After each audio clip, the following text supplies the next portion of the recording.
What's up, everybody? Welcome back. Common Sense, the podcast. Hope you guys are ready for this one. I know all the gun, bourbon, cigar people are going to be jumping on here since I promoted that. And that's what you guys always ask for. That and the multifamily guests. So, you guys, this week, I got a good friend of mine here with us. Y'all welcome Terence to the show. What's up, man? Hey, glad to be here, man. Glad to be here. Good to see you, man. So, for those of you that don't know who Terence Chaney is, give us a little 2-minute spiel a little bit about where you're from, what your background is, what you do, so people can get to know who you are. All right, then. Well, I grew up in East Texas, Northeast Texas, so hated that. Got out of there as quick as I could. It's like being born in Oklahoma. Yeah, might as well have been. Yeah. But actually, some parts of Oklahoma are surprisingly prettier. Came up to Dallas as quick as I could. Piss the East Texas people off. And messed around with a lot of different things. Got into a lot of golf. Went to college. Learned a lot about the business there. Moved back to East Texas, unfortunately, and because the only place I could find a job in the golf industry was a pro out at the Cascades in Tyler. And I've always wanted to play that course. Really great course, man. They were really kind of in their heyday right when I was there. A lot of changes going on, but they had just built the facility as the Cascades instead of, oh hell, I forgot what it even was before that. It started with a B, I believe. It was an old maybe Briarwood. Yeah. There was 3 big clubs in Tyler, and that was one of them before it turned to the Cascades. But met a guy there that, I'd see members coming in, coming out. That's if you think about it, it's a high dollar facility. So, yeah, a couple $1 million homes on every hole. Everybody has their private carts. And I'd see one little group of people. I'd see them every day for 3-4 months. And then I wouldn't see them for 3-4 months. And I'm like, what do you guys do? How do you, what kind of lifestyle allows you to do this? They're like, oh, we're landmen. I'm like, what's that? How do I do it? Yeah. So I want to know the secret. It was right before an oil and gas boom, and I was able to get into the industry through some of them, and some family members really helped me get my foot in the door. I had to intern in oil and gas for about 6 months before I was able to be put on as an actual land agent on a project. Yeah. And that was around 2014. I've been doing it since. Still doing it now. Met some great people through that industry. That's how we met. From mutual friends that are mutual friends in the business, and I met great people I worked with, and great landowners on the other side of things too. Still have a lot of friends in South Texas from people we purchased land or right away from, or yeah. That's awesome, man. Well, cool, man. I'm glad you came to sit down. I'm looking forward to breaking it down with you today. Before we get too far, because everybody wants to know what we're smoking, what we're drinking. So we're going to be a little all over the place today, I'm sure, because that's just what Terence and I do when we hang out. That's right. So what we're drinking, we're both drinking Eagle Rare right now. So they got some more Eagle Rare up here at ICC. So we cracked that new bottle, and that's what we're going to start off with at least. So then as far as what we're smoking today, we are both smoking the Patoro Vintage Red Label. These are amazing smokes. Terence really likes the Maduro, somewhere right in the middle. This nails that. I think. I don't know. What do you think about it? Yeah, that's great so far. Yeah.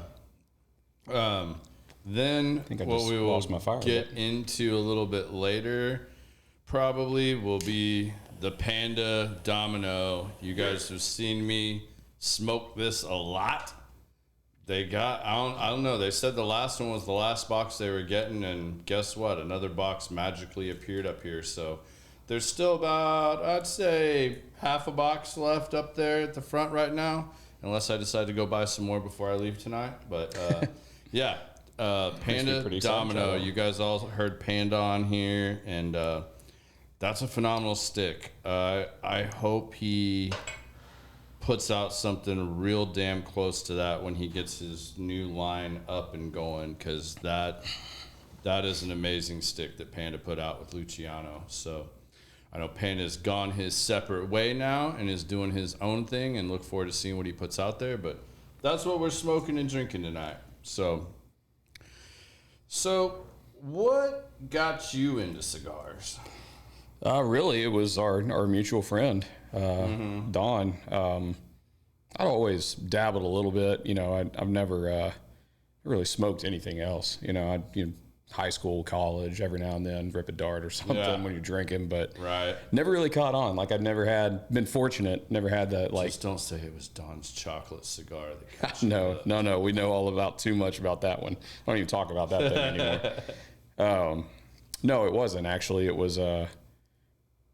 It never really developed a nicotine addiction. Like I've never been a dipper, or chewer, or anything. But I always like the mystique, I guess, of cigars, the ambiance around them, the allure. It's always, you see them in movies and film. There's a draw to it there, right? But just started hanging out with this guy, and every time I was around, mostly at Javier's, just here, have a cigar, try this, try that, try that. And I actually remember the first real nicotine buzz that I got. It kind of scared me. I know that's such a pussy thing to say, but I was at Industrial. Industrial, the one across the street we don't talk about, because I just moved to Frisco, and I only had to drive home just right across Preston Road from Grandscapes, and I was like, this is scary. I don't know, like everything felt, but we hung out, and he kept giving it to me. Eventually I developed a taste and what profiles I like, and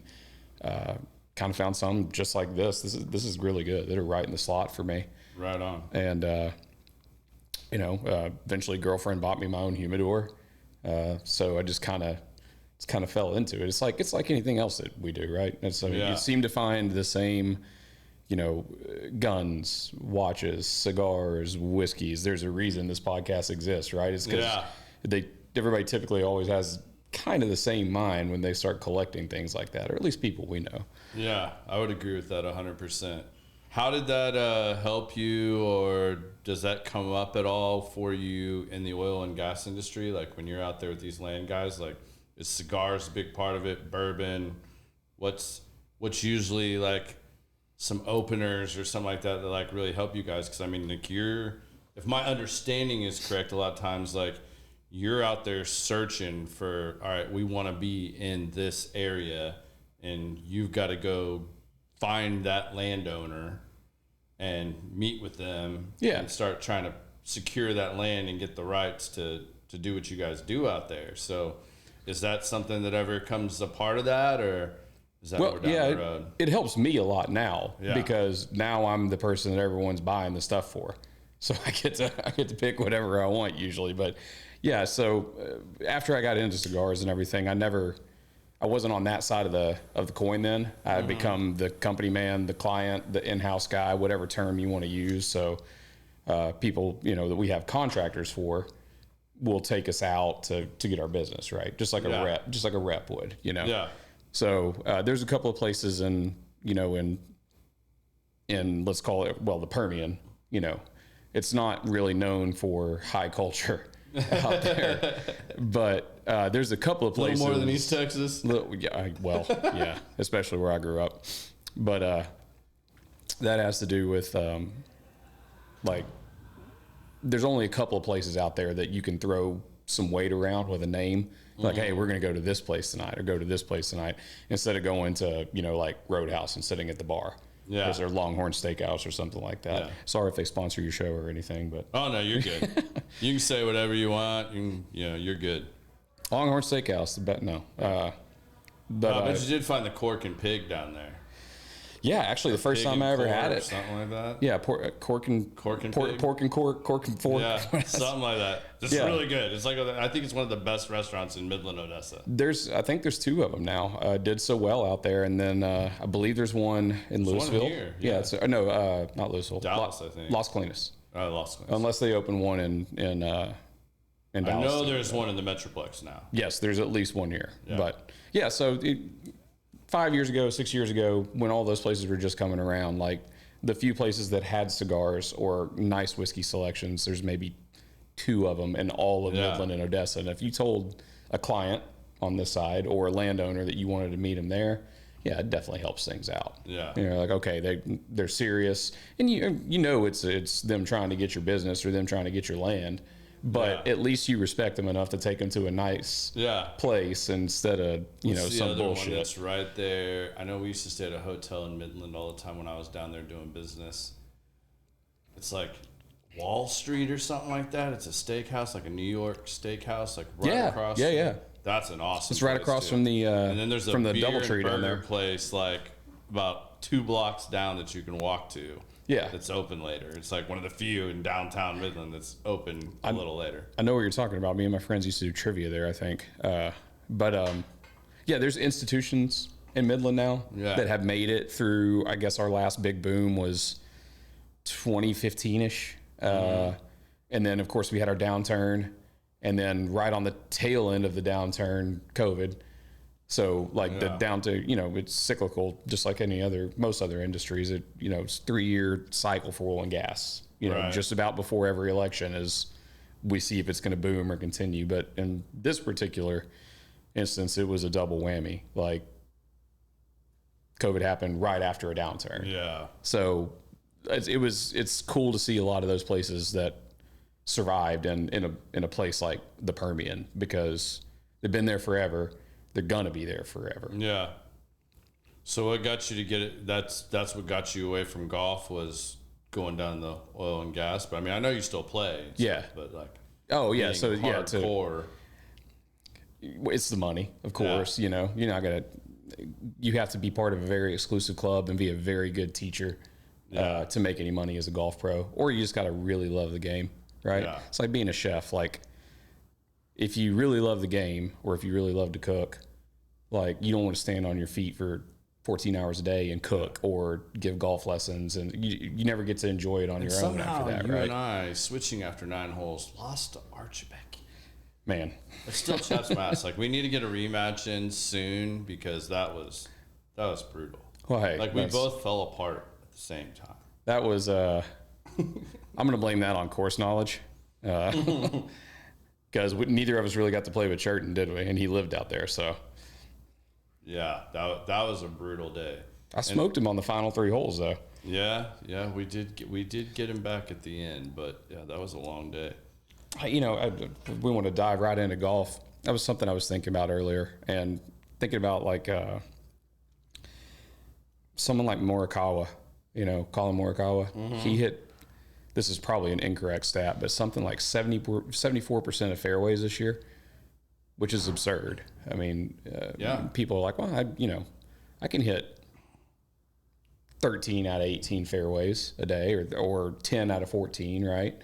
But, the difference in you hitting a 35-yard slice and hitting the ball straight is about 3 degrees of club angle when you drive the ball. And that, I mean, to think that you're smart enough or that good at golf to determine if you're swinging a club at 120 miles an hour that you can control 3 degrees of tilt is absurd. I mean, that's absurd. It's a bit on the it's just like Scheffler. I mean, like what is he up to, like 7 wins on the tour this year? Yeah, but also he had 7 missed cuts. No, excuse me, 7 rounds over par.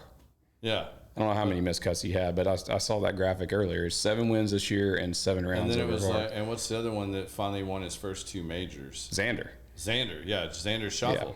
So like, who gets like golfer of the year? Right, and actually, is 2 majors better than like 1 major out of 7 wins on tour? Would you take the 2 majors, or are you going to take? I think that's why they let the players vote it, right? Like golfer of the year is voted out by the players, right? Or at least, if not completely voted by the players, are a huge part of it. Mm-hmm. I'd be torn too. I mean, I'd be sitting right there at the bottom of the money list, barely holding on to my card for the next year, and being like, I made $37,000 this year. I'm happy. I don't care who wins golfer of the year, right? But yeah, it'd be hard to decide that, and I really have no idea. I'm Scotty. If Scotty hadn't won gold, I'd have gone with Xander probably. But him capping the whole thing off with Olympic gold that's pretty cool. And he beat out an Englishman right there at the very end. That's what Olympic golf should look like. Absolutely. Yeah. I unfortunately didn't watch a lot. I got tired of listening to everybody bitch about the things that they took issue with. And again, not saying I didn't take issue with some of the things and that I didn't think they were wrong, but a lot of people just did a bunch of lip service all over social media. And I was like, I even made a post about it. I was like, if you really feel that offended, and I mean, in all honesty, I think if any other religion had been mocked like that in the opening ceremony, there'd have been a war. I mean, they'd protested the Olympics, everything else. It would have been absolutely insane. But because it was the Christian faith that was attacked, everybody just kind of took it on the cheek. And, but they all went to social media. But how many of them still watch the Olympics? Right. How many of them went and bought their Olympic t-shirts? So if you really felt that way, why'd you watch the Olympics? Don't support. I mean, it sucks that the Olympic Committee allowed that to happen. And then, all these other great Olympians that people wanted to watch, they felt bad to support them. And, they've been training their whole lives for maybe that one Olympics. Mm-hmm. And maybe the only shot they get. But it's and then the other side of it that I saw from the LGBTQ community were trying to say, well, it was the, great Dionysus, replication. And I was like, okay, if that's your stance, I understand, but you need to fire whoever from your community was in charge of that program because that was an epic failure. Right. Because you got pictures and time completely mixed up. Is that the goddess of wine? Is that right? Something like that. Or celebration. Wine celebration probably. Hand in hand. So either way, it was just man, I was so tired of it. So I didn't watch much now. I was kind of forced to at the moment because my wife is obsessed with the gymnastics. I mean, turned her ESPN off and everything else. She even tried one night. I mean, it was some crazy night. I want to say it was a Sunday or something like that. Maybe Saturday. And I think the girls went on at something 3 or 4 in the morning here. She just literally tried to stay up to watch it. Yeah. She didn't make it, but, she watched it the next day. So, that's by far the most impressive thing that I think they do. Now, I mean, it's all impressive because I can't do any of it. So it's all, I remember the first time me and a friend back in, it would have been 2000 or 2004, partying all night, something like that. And then there's nothing on except the Olympics. Yeah. This is before streaming services, right? Netflix was still coming in the mail at that point. And handball came on for the first time. I was like, you mean we could have been in the Olympics with this shit? And now I watch it now, I'm like, there's no way I could have done that. Yeah, I definitely think the Summer Olympics is way better. You get the Winter Olympics and you start getting stuff like curling. Is cornhole a sport yet? It's coming. It's coming. It's coming. It's going to be in there soon. I'm sorry. After I seen the breakdance and shit, I'm like, I give up. Well, they pulled that. You did see the Australian. I don't know how the hell she even qualified. Man, damn. You did see the Australian. You didn't just hear about it, right? You saw the video. Bruh, it was the car accident I could not turn away from. Could you have mixed to that? Hell no. You, bruh. Yeah, if you spun the record backwards and threw the turntables down the hill, then you could probably match to whatever she was doing. But that just, being part of the culture, especially from hip hop, that was just blatant disrespect. That was like watching the early episodes of American Idol when people would come out in chicken suits and couldn't sing and thought they were it was just for the spot. Well, I mean, it works, right? She's all over the place now. Yeah, for flopping around like a dead fish. That just doesn't make any sense. That was the worst thing I think I've ever seen. I put TV. A meme on my Facebook. You remember the old school days when Scooby-Doo and them used to tiptoe around? That's what she looked like, a Scooby-Doo montage when they used to run from Ghost. It was just bad. And you're so bad you got a sport canceled in the Olympics. That's bad. That's pretty bad. That's bad. But anyway, I digress. Well, what got you? So oil and gas. You're a big. I know you and I both share this as far as guns and knives. Yeah. What got you in the gun world? It's my understanding your family, this is like a family thing with you, right? Yeah, so it's you were talking to my dad earlier, like, so anyway, I grew up with my grandparents. Dad was around, in, out kind of thing, but the family side of it is my mom's sister's husband, so my uncle. And I know how family trees work. I know how uncles work. I'm saying that for clarification to know which side of the family. You did talk about East Texas, so yeah, well, shit. Yeah, so I walked right into that fucking one. But it was my uncle and his family owned what at the time was the largest gun store in Texas. It was over 4,500 square feet. I can't remember what their actual inventory was, but this is when we were growing up and in junior high and high school. So this would have been, like rifle gear down the road didn't exist. Yeah. And like stores like that weren't a thing. Like it wasn't common for everyone to have their own hand-built AR that they put together at a gun show for $700. It was a different time, right? Yeah.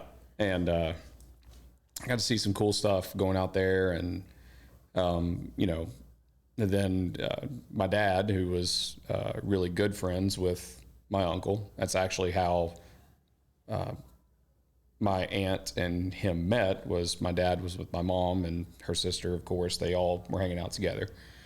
And so I spent a lot of time out there growing up. It was actually an exotic game ranch too. It wasn't just a gun store. It had all kinds of crazy shit out there. Oh, wow. Yeah, I was actually I was at Shields before I came here. Which, by the way, every time I go in that place, like I find a new section, It's I like, try to avoid it like the plague. It's like Narnia. Like like you walk past one rack of clothes and you're in like a whole new world. Yeah. Like, yeah, it's like Navy SEAL gear over here, and then it's like, oh wait, you got athletic gear. Yeah, and here's 90,000 Stanley Cups in every different color imaginable under the sun. If I see one more of those damn things, I'm gonna puke. Like, I'm so sick. I think there's 12 of them in my house between a 10-year-old and a 32-year-old girl. So. But anyway, yeah, I actually looked up in the gun room up there, by the rare guns. Yeah. And I was telling Preston, I think he was out there too, a story about when my cousin and I were out on the ranch. We were riding horses one day. Just, I don't know how big it was. They had a couple thousand acres. And there's one particular area called the buffalo pasture where they used to keep buffalo, right? Yeah. But now in the buffalo pasture, since they stopped doing that, we're Cape buffalo. And if you ever heard anything about those things, they may be one of the single meanest animals on the planet, and dangerous too. Yeah. So there's about 6 of them standing about 100 yards away in this little pond. They're huge too. They're almost twice as big as a cow, and they're standing up to about their knees. And we're riding our horses, giving them as much berth as we can. Yeah. And they're just staring at us. I'm like, fucker, don't you do it. Don't you do it. Don't you. And one of them starts to walk out of the pond, and it was on, man. Now, I'm not a great horse rider. I grew up with horses and everything. I know what I'm doing, but it was all the horse from that point out. Like, for 10 minutes, that thing chased me at full trot. I don't know how fast that horse was going. It's one of the most terrifying things I've ever experienced. So we're running through woods and trees, and all I could think was, keep your head lower than the horse, because you're not going to hit a branch, because he's not. But they finally gave up. I couldn't have got off that horse fast enough. We took him straight back. I was like, that was wild. But anyway, yeah. So we these were sent to you guys from a couple of gentlemen. So. All right. Man, what do we got? That's but it's just like crown with a drip of Coke on it. It looks a little darker. All right. So, yeah. That's definitely a Don I know who did it too. That's thing. Don. They plotting on you. Yeah. They want to see how fast They're they can trying get to y'all see drunk, how and the fast they can podcast can get detour this interesting. show. You said you had to shoot it, so you can't sip on that on camera. You already said Got to that. shoot. That's an They express don't get to train make hell. rules. It does smell like it has Coke in it. Yeah, conversation about to be real interesting in 15 minutes. Yeah. So now. that just got real. So anyway, yeah, it was mostly that, and then I learned to shoot, pretty young, with my dad. He's probably forgotten more about Western movies than anyone's ever known. I'm actually named after Terence Hill, if anybody knows who that is, which now you all can't unknow. He was an old Western movie star. You remember Back to the Future 3? Yeah. Where he draws the pistol on him, slaps him in the face. That's an old skit from a Terence Hill movie where he's holding a saddle over his shoulder, slaps him in the face, drops the saddle, draws the gun. I know you're talking about now. Yeah. My grandfather watched Westerns all the time. He's blue-eyed, blonde-haired dude. Couldn't have looked more like me. Right? Yeah. Like, totally off base. But anyway, so, started with revolvers. Then went to long guns, mostly lever actions, bolt actions, old stuff. So it all came from a place of, I didn't just like, I want an AR one day, that kind of thing, or I want a 2011. It's started from a little bit of a history standpoint too. So what do you like to shoot now, and what do you like to hunt? So I got really guy. I'm pumped for dove season actually. Yeah. Except this is my favorite time of year because dove season's coming around. Everything's getting cold, or well, it used to. I think we're screwed for. It's hot out there, man. It's damn hot.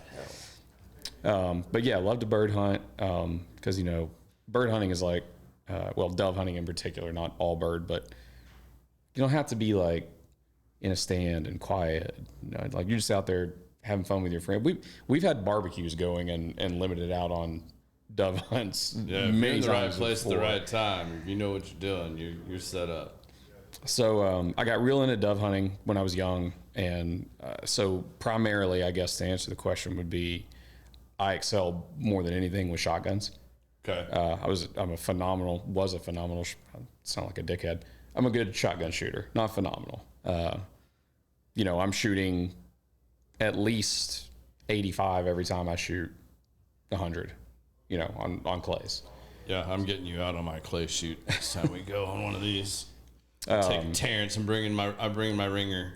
Yeah, and I do it with a field gun too. I don't have a trap gun. I don't have some weird, Satori with chokes on it. It's 29-inch barrel. I use my same gun I hunt birds with, same gun I shoot trap with. I know two guys that actually have like competition guns for shooting clays, and actually I'll tell you about three. And two of the three are legit. Like, it's worth it for them to have them. The other one, I don't see him doing any better. I take my Benelli. That is my true shotgun. I don't care if we're going out to shoot snow geese or Canadians, or if we're going dove hunting or we're going duck hunting. I'm taking my Benelli. That thing never jams. It never has a problem. I clean it once a year. Yeah. And that thing, you could drop that thing in mud and water and pull it out and it'll still fire. Yeah. So same for me. I hunt with a Beretta. So, same fellow, same family. Beretta, Benelli, it's all Stoeger, Franchi, Beretta, and Benelli are all. You'd laugh at me though. Like my dad had this, so I inherited a shotgun, and I don't even remember what brand it was. But he bought it. My dad used to be a gun collector when I was really young. And then he sold all that off when we had tough times. Kept a few things. But he had this Dux Unlimited shotgun. Like, beautifully engraved. Like, badass collector's thing. Well, when I got into construction and started getting go on hunts, I was like, I got a shotgun. That's what I went out with. And people would be like, you're hunting with that? And I'm like, well, it's the only shotgun I own. Like, yeah, that's what I'm hunting with. But then we started doing these blasting casts down on the coast, and the salt water started hitting it, and I was like, man, this is a pain in the ass. Like, cleaning it every day and just making sure to keep that salt water off of it and stuff like that. I was like, all right, this is a bad idea. So then I ended up selling that gun. What'd you get? Did you get a Super Blackhawk or a Nova? I think mine's a Nova. If I remember correctly. It's probably one of the best duck guns ever made. Yeah. Whatever. God, this would have been about 10 years ago. And a brand new one came out that took the larger shells. Like mine. 3-inch. You got one that take 3.5. Mine will only take 3-inch, I believe. Actually, I think I can shoot both. Can't remember. But there was a new one that came out. And I want to say it was 3.5. 3.5-inch shells. Yeah. So it's 2 3/4, 3 inch, And or 3 this and a guy half. that was a vendor of mine was like, "Hey man, I'm buying this gun. I need $400 so that I don't have to tell my wife about it." He's like, "You want to buy my old Benelli so that you have a good gun since you're selling that other one?" Were you like, And I was like, for $400? Yeah. Yeah. And he brought to me, I mean, it was brand new pretty much in the case. He'd only fired a few times, had all the chokes, everything. I was like, yeah, so I bought a Benelli for $400. That's a steal. You can't even get the bottom of that tier, a Stoger, for $400 anymore. And I've had lots of those. And, you know, we got those. Like, it's weird to not have to care. Like, a Stoger, and you're walking. I could do it with a Benelli or Beretta too, but I'd be a little more nervous about it. Setting decoys with no light on a frozen lake in the morning, cracking the ice with the butt of your shotgun when you're walking out. Yeah. And then, you know, not having a dog, having birds on the water and going out to get them in a john boat and realize there's no paddle in it. Oh, I got a Stoger. I can use that as my paddle. And we've done that plenty of times. Duck hunting was a lot of fun when I got into that. Yeah, that's what got me hooked. I think it really kind of did me too for a long time, because you get over being cold real quick.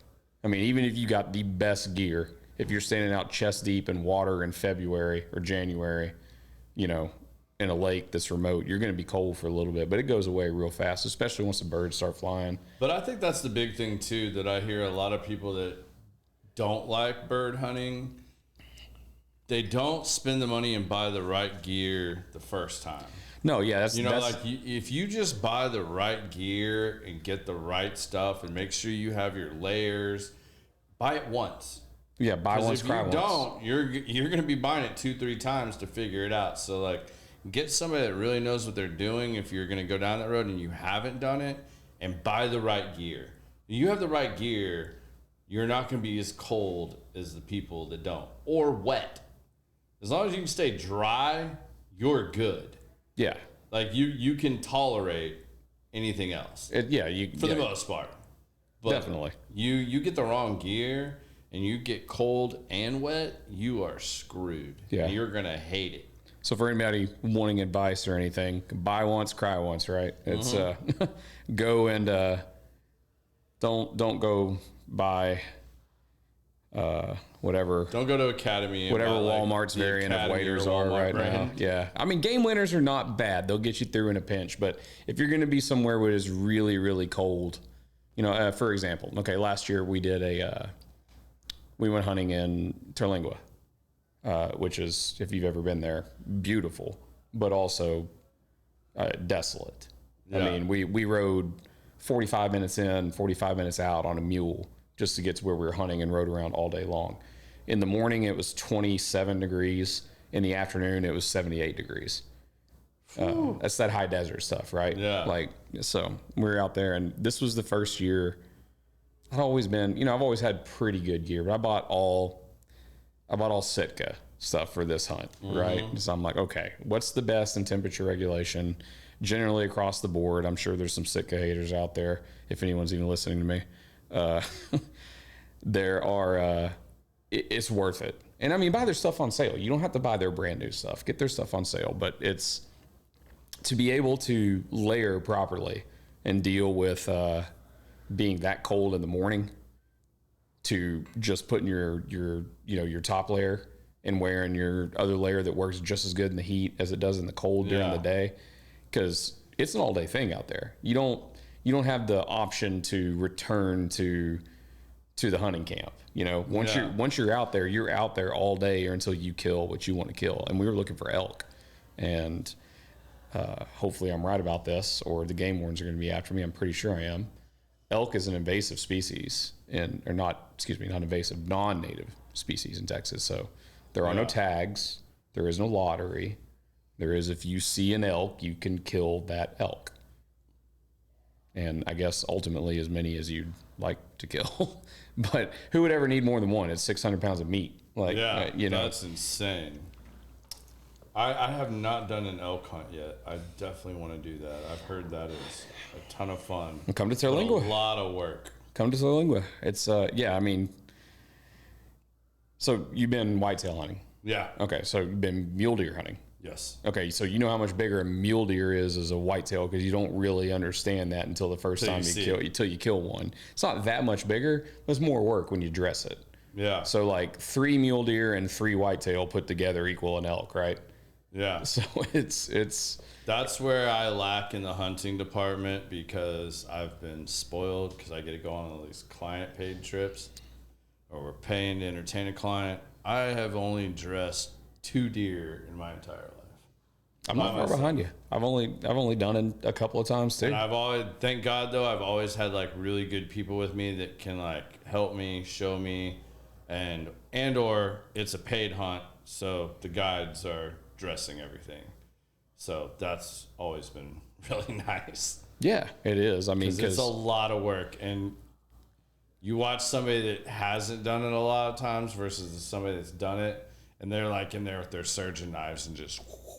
Yeah. Well, and then you're constantly it's like, oh man, I missed that piece. I missed this piece. I left so much meat on the animal, kind of thing, right? So, yeah, I mean, it's good to have those people with you. I think it's a skill that you should all know. I mean, basic butchering is not difficult. You just imagine it's a weird, skinny looking cow, and cut it that way. The Shop Boys, your fan club's here. Yeah, no kidding. They're all online and they're here. I can't tell who's in camo. Can't see either of them. Yeah, we'll get there. They're already hammers. What do you call it? Black tooth? Black tooth. That's what this is? Yeah. All right, let's drink this stupid thing. Let's do it so we don't have to listen to them. Are we going to try to analyze what it is since I don't, or do you know what it is? It's supposed to be Crown with a splash of Coke, I guess. And it's apparently a shot. That's what Don's on here busting our shit about. Salud. So we can't let the old man get us, but yeah, fuck you, Don.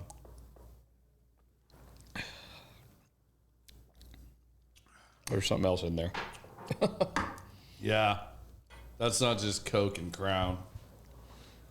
So this conversation, ladies and gentlemen, is about to go from greatest shot I've ever done. I think I got some elk or something. Yeah, it's gonna go to that real quick. Talk too much. Too bad. We should have filmed this at like JR's place and done this at Will Call or something. He's gonna do that. At least JR and those guys and Sean, or maybe at the back 9, because then we'd have way better drinks than that.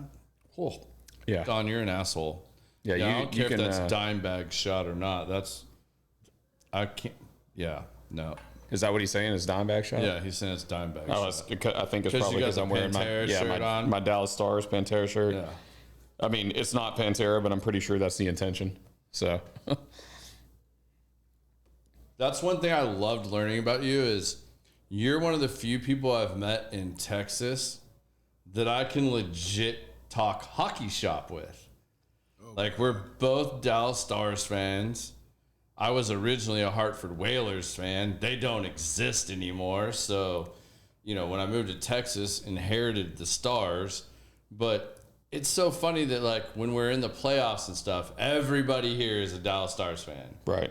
But you ask them basic questions or who their favorite player is, like, it's either the captain, one of the captains, or it's, the most bland answer in the world. And you and I like started talking and I still love this. I got you with the Chris Pronger trivia. You did. I had no idea. The first team I can remember him playing for was, you know what? It's not the first team I remember him playing for. It's where I remember his highlights from. And that makes sense because I got into hockey a few years after you. So that was around the time that he would have gotten traded. Yeah. And I mean, the Whalers dissolved, I want to say within, 3 years of him being drafted. Yeah. I mean, it was very short-lived. My big experience was, when I moved to Connecticut, I knew shit about hockey. That was like my initiation. When the ponds froze over, all the kids in the neighborhood were like, hey, you want to come play hockey with us? I'm like, hockey? I don't even have ice skates. We don't even own a snow shovel. And they're like, what size you wear? Whatever I said at the time, and they're like, "Oh, I got skates for you. Come on, man. Just like throw some sweatpants on, a hoodie, and come on out. We've already cleared the pond. We're gonna play hockey on the pond." I'm like, dude, I've never ice skated. Like, we'll teach you. So, you know, I get out there, and I mean, I look like a brand new baby bird trying to learn how to walk. Like, I mean, I'm all over. I finally get to where I can got the bend going with the legs. Yeah, like I mean, I can barely stand up, but I get to where I can like at least move forward. These guys have been skating since they could walk. Yeah, I mean, probably better skaters than they were walking. They're skating backwards. They're cutting ice. They're going at it. And they're like, well, all right, man. Like, you look like you're doing pretty good. Like, come play hockey with us. And I'm like, seriously? Like, I felt like I was gonna be the kid that like nobody wanted to pick me on their team. No, I was the first pick of the captains. And I'm like, something's fishy here. Yeah, did they ever give you a reason for that? Oh, we're getting there. Yeah, I figured. Yeah. So all of a sudden, I mean, I can barely stand on skates and I can go forward a little bit, but like I'm falling down constantly and all this. These fuckers start passing me the puck every chance they get. And if there's somebody within 3 feet of me, they are lighting my ass up. I mean, you want to see, there's no boards on a pond. Right. But I'm flying 10 yards across the ice and just getting annihilated every second they can get a hit on me. Nobody's wearing any gear. The only person wearing any bit of gear is the goalies. Yeah, right. Yeah. But I'm just getting lit up. After about the third hit, I was like, I'm fucking done. I skated over the side, threw them sticks, took the skates off, threw them down, put my shoes on. They're like, oh, you're leaving, man? I'm like, yeah. Any of y'all want to come over here on the ground? We can go. I'll fight any one of you that's laid a hit on me. And if not, I'll see you during baseball or football season. Like, they annihilated me. Like, I was like, oh, okay. Initiation to hockey in New England. Yeah, I mean, well, and you know, what a place to learn it too. Like, I mean, the following for the Whale in Connecticut, you know, that's legendary status stuff. Like, there's not a lot of teams that have that kind of rabid fans out there. It was a huge deal for them. What is it? One of Gretzky's first face-offs versus, was it Gordy? When he finishes at 51 years old, finished for the Whalers. Think so, yeah. 51 years old. That was it was a way different game then, but I mean that stuff's crazy. And you know, I'm no athlete, but I played sports. I tried hard, you know, in high school. I tried to stay fit after college or during college and all that, but I learned to play hockey in Florida, of all places. Don't get me started on that shit, boy, because I can't stand any of those teams. Man, I hate all those teams. More than the Avalanche or Vegas? No. Yeah, well, actually, so. You know what? I have no real hate for Vegas. I don't, because that's a new thing. And you know what? Vegas knows who they are. They know with their bullshit long-term IR stuff that they do with players like Mark Stone and, you know, keep them off the roster. Like, I don't like how they found a way to cheat. Good for them. They found a way to cheat. They became the Yankees of hockey in an expansion team. Well, I mean, in that draft too, like the way that draft happened, remember like 2 years later, the Kraken came in and they're like, no, we can't do that anymore. We're not drafting like that. No, that was ridiculous. The Kraken gets screwed. Sorry, guys, we fucked up. Like, we need a different kind of draft system. That's it. And because it was a team full of second liners, that's all it was. The Knights were, and they were able to.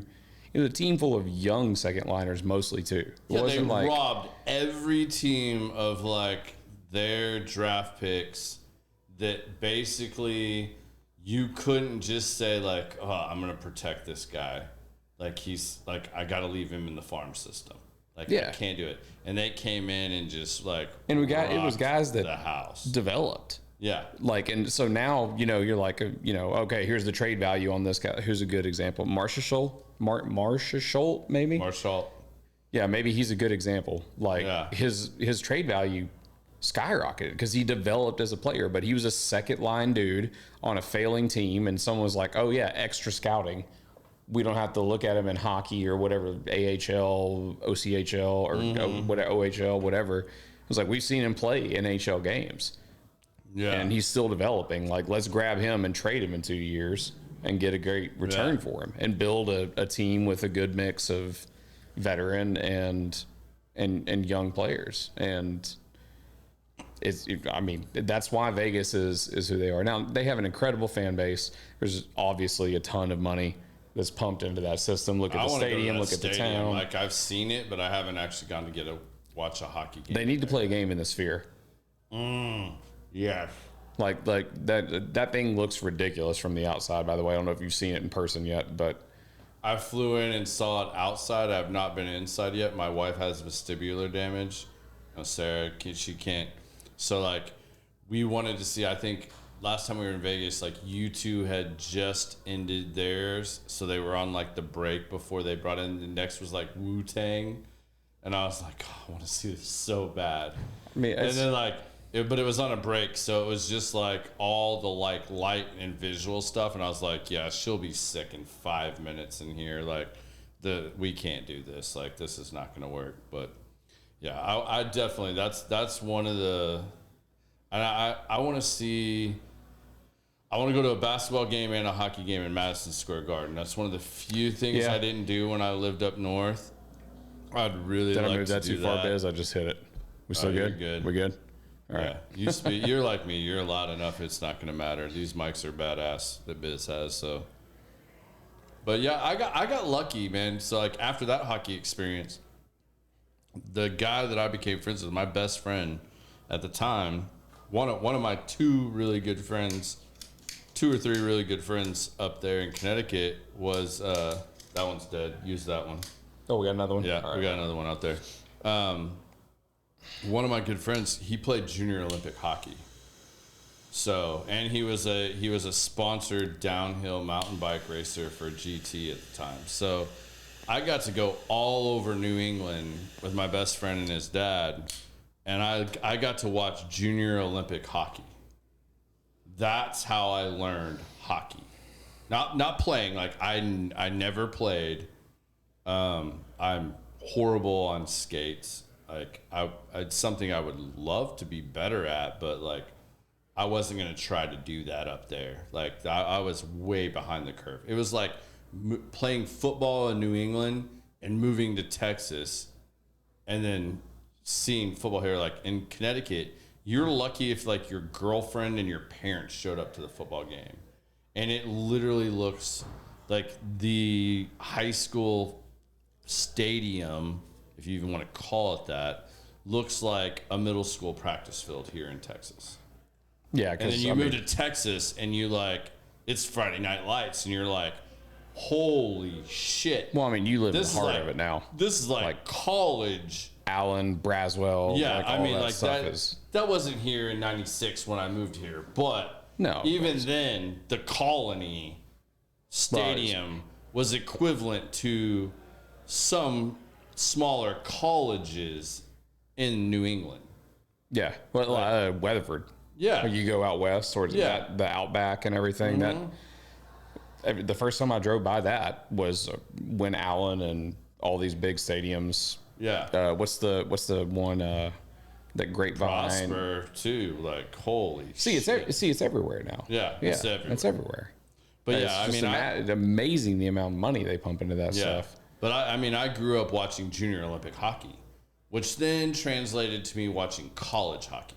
Like short of the Whalers, I really wouldn't watch hockey unless it was college hockey for a long time. And then when I moved to Texas, I was like, you had to pay, like, college hockey in New England at the time, like, you could just turn to your local channel. And it'd be on, yeah. And, like, college hockey was on. Like Boston College versus, Boston College. That may be the only college hockey team I can name other than Minnesota or something like that. Yeah. But, I mean, like, it was on everywhere. I mean, like, you'd watch Harvard, you'd watch Yale, you could watch, any of these. But at that point, like, hockey, especially on the East Coast, is, like, almost seems like an Ivy League thing. Mm-hmm. It's like it's a Harvard team, the Yale team, the Boston College. I don't know if they're Ivy League or not. I don't know all the schools, but yeah. But you could watch. I'm saying like good college hockey, like guys that want to be in the NHL, like, and these kids are like playing for their lives. Yeah. Weren't you there at Miracle in 1980? What were you, 30 then? No. I'm not. You're going Don Brooks on me now. Oh, was he very insultory? Yeah. So, I mean, he thinks he's funny when he does stuff like that, but he doesn't know. I know, right? We don't care, and also it cuts. I love it. Not everybody gets those jokes, though. Is he gonna respond to that comment? We'll see. He probably will. What did he say a minute ago? But dude, you older than 20 and you still wear your hat backwards. That's why you don't get picked for anything. Ha ha ha ha. Hat backwards. I know that offends him so much. I feel like we're missing a lot of opportunities to shit on other people. I didn't know that was up over there. Yeah, that's all right. I think one episode we just have him in here with all y'all. I got 4 mics. It just would be funny to watch y'all just shit on each other for 2 hours. Yeah, I mean, we can do that, but I don't think he can play the Dirty Dozens like that. You don't think he can do it like that? I don't think he can do that. Like, Terrence and I would have him roasted in 10 minutes. I'd referee. If you ever watch, we just make Clerks jokes and everything else. That's funny. Have we talked about that yet? Like, that's a big joke between me and my friends is Mallrats. Kevin Smith, Hartford, the whale. No, have you?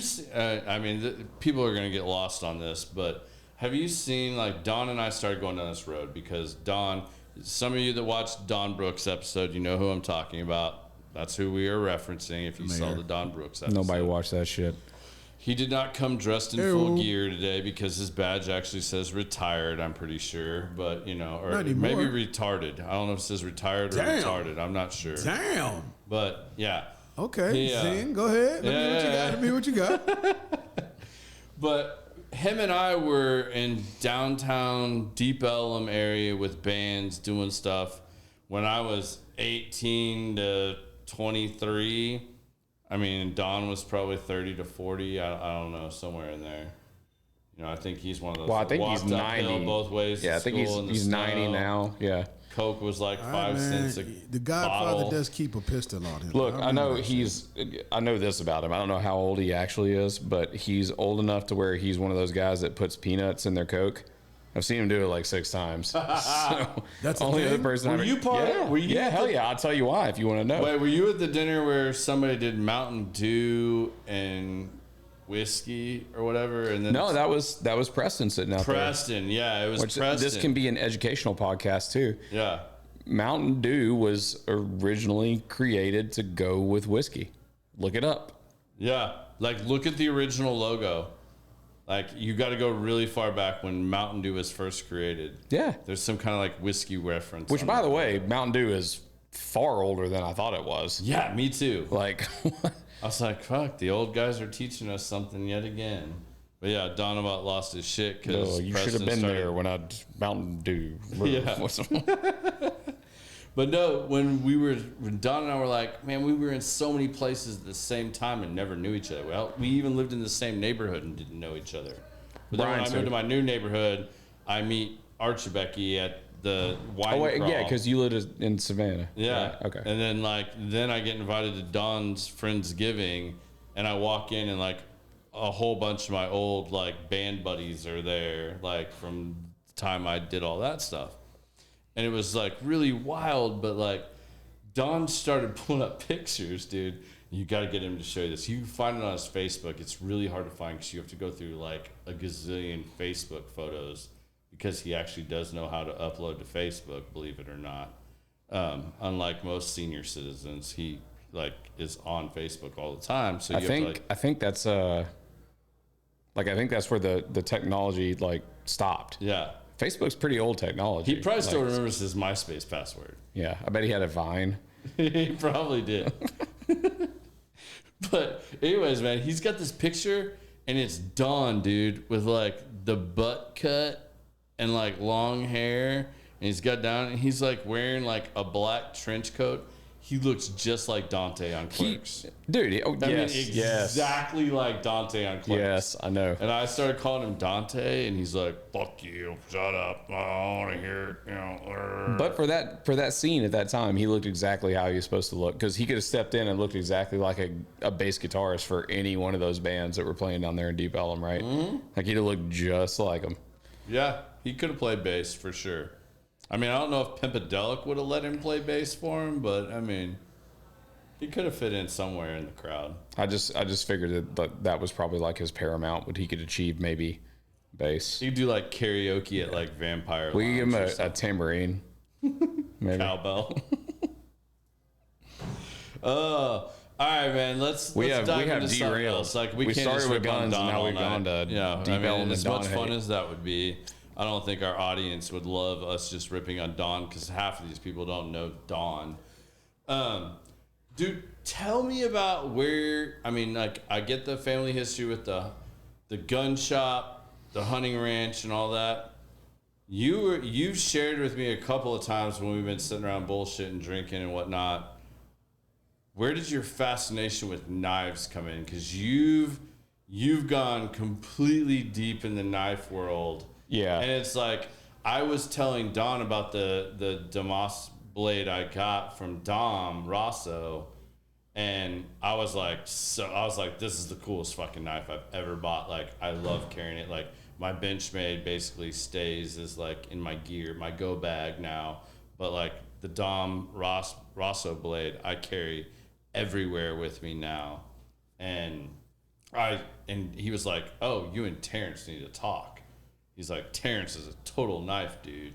And then I sent you a picture of it, and then you dropped like all this knowledge on me, and you were like, hey, check this out. And you were even showing me like you went and took like, I don't know, you want to call it a course or a class, like you forged your own knife. Yeah, recently. Tell us a little bit about that and how you went down that path. It's about as sharp as that fucking tripod pole in front of us, but so that'll go back into, you know, just kind of whole environment of the knife gun. Like this was the like tactical before it was tactical, right? Like no one could go get their hands on a plate carrier. No one could, you know, EDC world didn't exist, like stuff like that. Just kind of got into it, and it all had to do with Tim, my dad, really. You know, when you're a kid, you can't own a gun. So, like we said, people that have guns and knives usually, you know, win whiskey and blah, blah, blah. Yeah. So what's the most attainable thing for a child? It's a knife, right? So I can carry a knife with me. I mean, back then, I could still carry a knife to school every day, you know, before certain things happen. And we might have to dive down that road. Not with me, just in our country. But yeah, so it was. So Dad, the first knife I ever had was the first knife I ever had was a little tiny Swiss Army knife, like the original Swiss Army knife brand, Victorinox. Some people on here are gonna say Wegner. Just a little guy. You've seen them before, right? They're itty bitty. They're just got a little nail file, a little tiny blade, and a little pair of scissors on them, right? It's my first knife, very first knife. I was, I don't know, 6, something like that. So, but later, you know, I go to these gun shows and Tyler or Mesquite or whatever with Dad, and I guess at one time he decided that he's like, you know what, my son's old enough to have a knife. Well, guess what? I fucking wasn't, because the first thing I did was stab myself right there in the fucking artery or vein or whatever that blue shit is. Yeah, you didn't even miss the vein. Like maybe straight you across, been like a nurse or something. Straight across the room.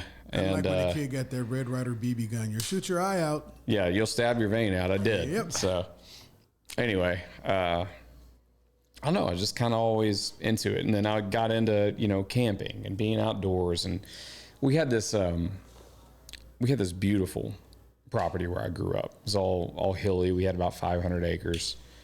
We had 2 ponds on it. They never froze. We didn't get to play hockey on them. But we would camp and hike in our woods all the time.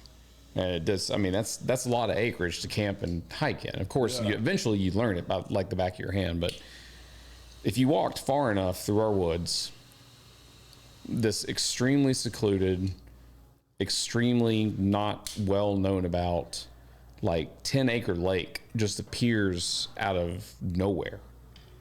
And it's on your land. It's yours. No, it wasn't. But we were friends with the people that owned it. It was probably about a half mile in from where our property line actually met. So if we pulled up a Google Earth, it would be like right there. Yeah. Right. So, but I mean, it's a hike to get there, and it's all overgrown and everything. But to get there, it's there's a beach on it. Like, it's a big lake. It was bigger than our city lake when I grew up, and it was just tucked back in these woods, and no one knew about it. It was obviously, there's extreme historical significance to it. I can't tell you how many bones, pottery, arrowheads, tools that we found there over the years. Every time there's a big rain, you find that stuff. I mean, Tim's still finding them, as of 3 weeks ago, finding arrowhead points this long that are almost completely whole, just tiny chips and beautiful stuff. Now, I wouldn't even want to begin to date them, but, they could be, based on the type, somewhere between 800 to 3,000 years old. And you would expect that for some sort of a civilization to be around that amount of water. Yeah. So, shit, where were we going with that? I guess the black tooth was a little stronger than I thought. Dude, light that domino. Oh, the knives. I'm sorry, the knives. Yeah. The knives. We'll get into the knives, but light the domino. Throw that shit. Oh, yours is still going, man. Mine, y'all know I'm a draw whore, and I'll be done with it soon. I'll start soon. That is the worst Patorio vintage I have ever smoked. Like, I have lit that thing till we ran out of one lighter. That's literally how much I know about it. I thought it was awesome. So maybe yours just sucked. Maybe mine's cigar. good. It still tastes amazing, but it's driving me nuts. Like, I am so tired of relighting that cigar. Like, it's absolutely killing me. Oh, you're so good. Thank you. Thank you. So so I'm on to the domino. So for anybody that's wondering, I'm switching gears. Yours is still going miraculously. You've set yours down. I've only had to relight it 9 times, so. Yeah, I was way past you. So I see. But yeah, so that was, I guess what I was trying to illustrate is the vastness of the property. Because, we got 400 or 500 acres on my side, and then 1,000 acres on the other side. And that's when I was a kid. We traversed it on foot all the time. So we got to some point where, my relationship with my dad was, let's hang out in the woods. Let's do this. Let's do that and everything. Because he wasn't an authoritarian like my grandparents were, kind of like, hey, sit here, do your schoolwork, then you can go play kind of people. It wasn't him. But he'd leave me a note in my room or something. He'd be like, hey, got you something new. Come find it. You got 48 hours, on a weekend or some shit like that. So I just pack my sack and walk into the woods, and he'd leave me clues all over the place. Sometimes it would be as simple as broken twigs, like you're tracking a deer or something. Or sometimes it would be as obvious as a paracord arrow written out on a tree. And if I made it to eventually where I was supposed to get, there'd be usually a knife or machete or whatever with a note, and it was like, good job, dude, you found it. I'm over here. Come, let's camp out this weekend or some shit like that. So, but that's where it started. And then, just kind of because the crowd that he was around and the people I was around always carried something. And I'm not talking about every now and then I went and bought one of those Smith & Wesson knives or something at Walmart. Yeah. And I had one fail on me, and I cut myself extremely badly. And I was old enough to understand at that point, I was like, never buying one of those again.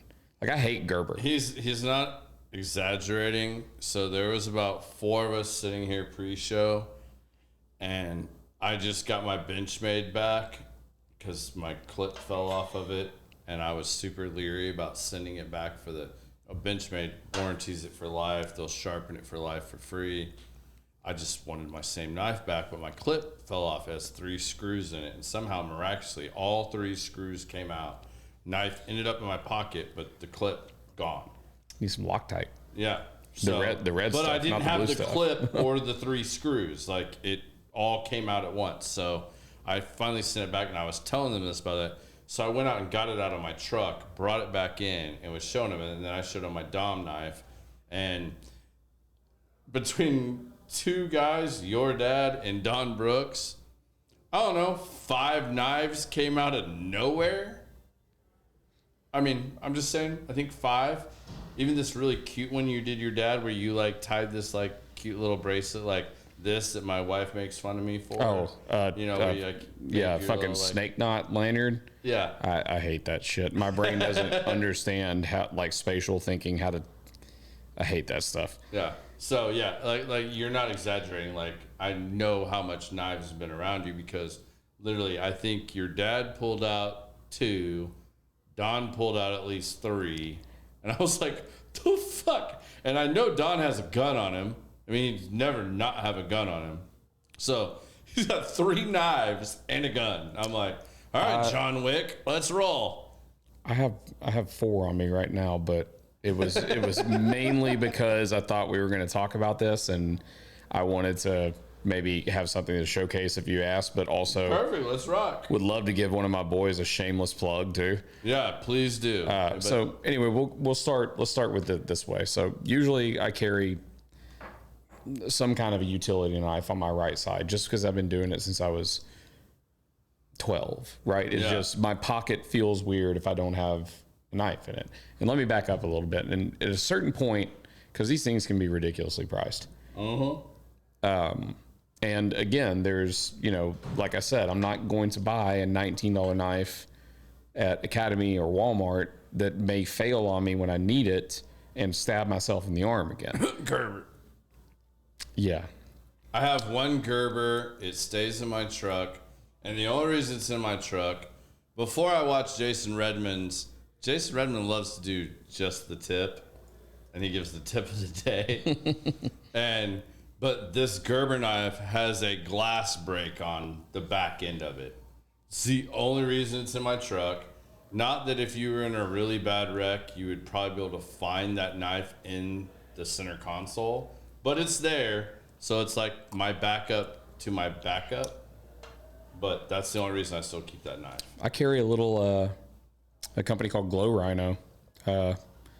Just a little tritium vial inside of, I assume it's steel, might be titanium, but it's pointed like a glass breaker too. I just got this one from Redmond. It was one of his tips of the day.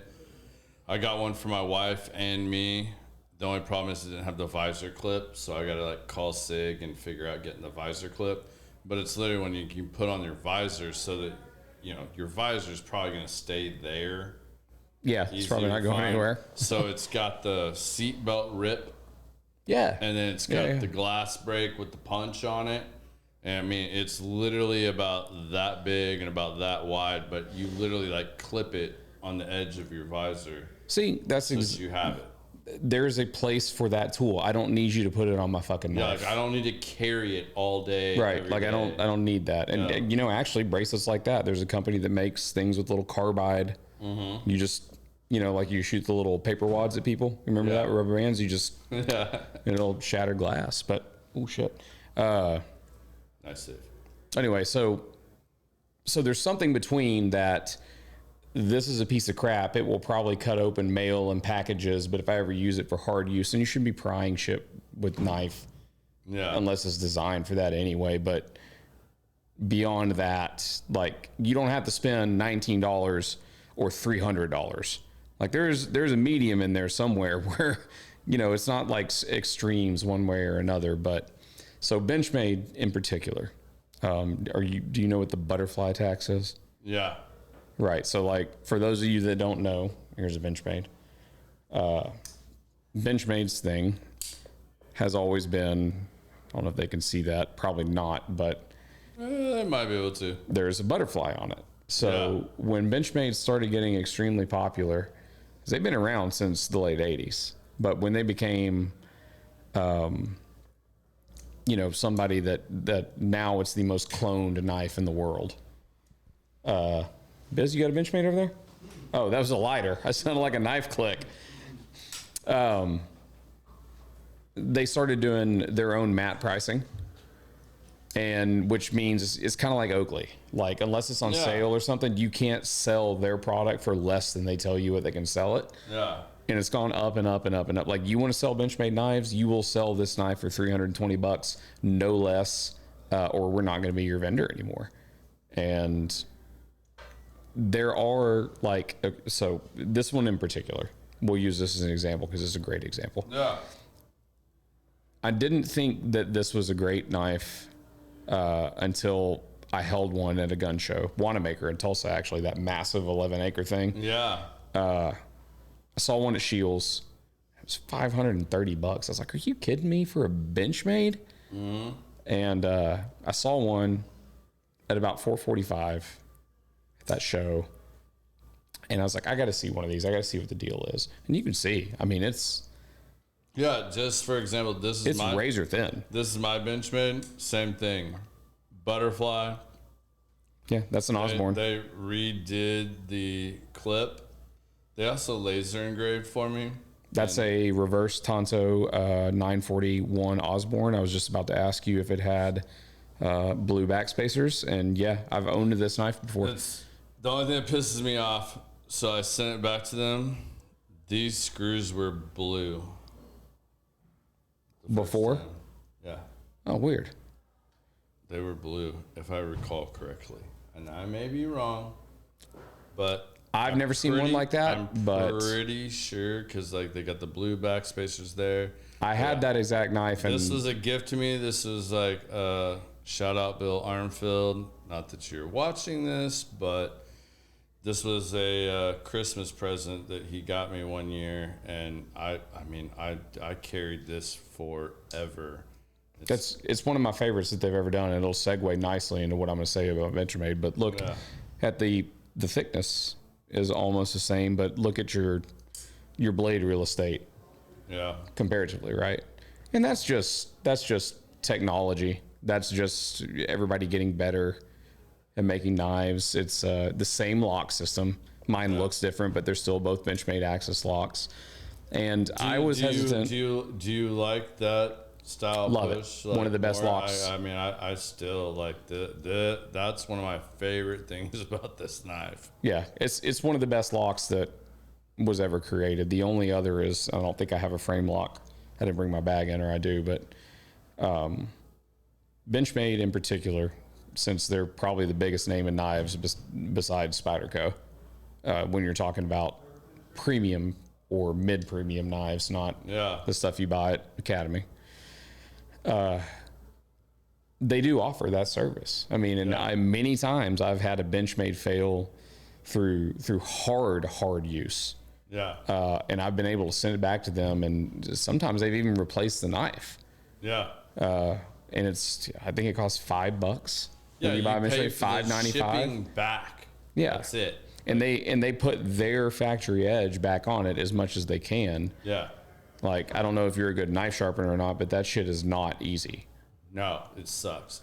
No, I bought this really badass knife sharpener, but my wife, it's like nails on a chalkboard. She can't stand to hear it. Like, I was sharpening our kitchen knives with it, but yeah, like, and same thing, like the Dom blade. I'll show this one too. See, there we go. I gotta light the thing again.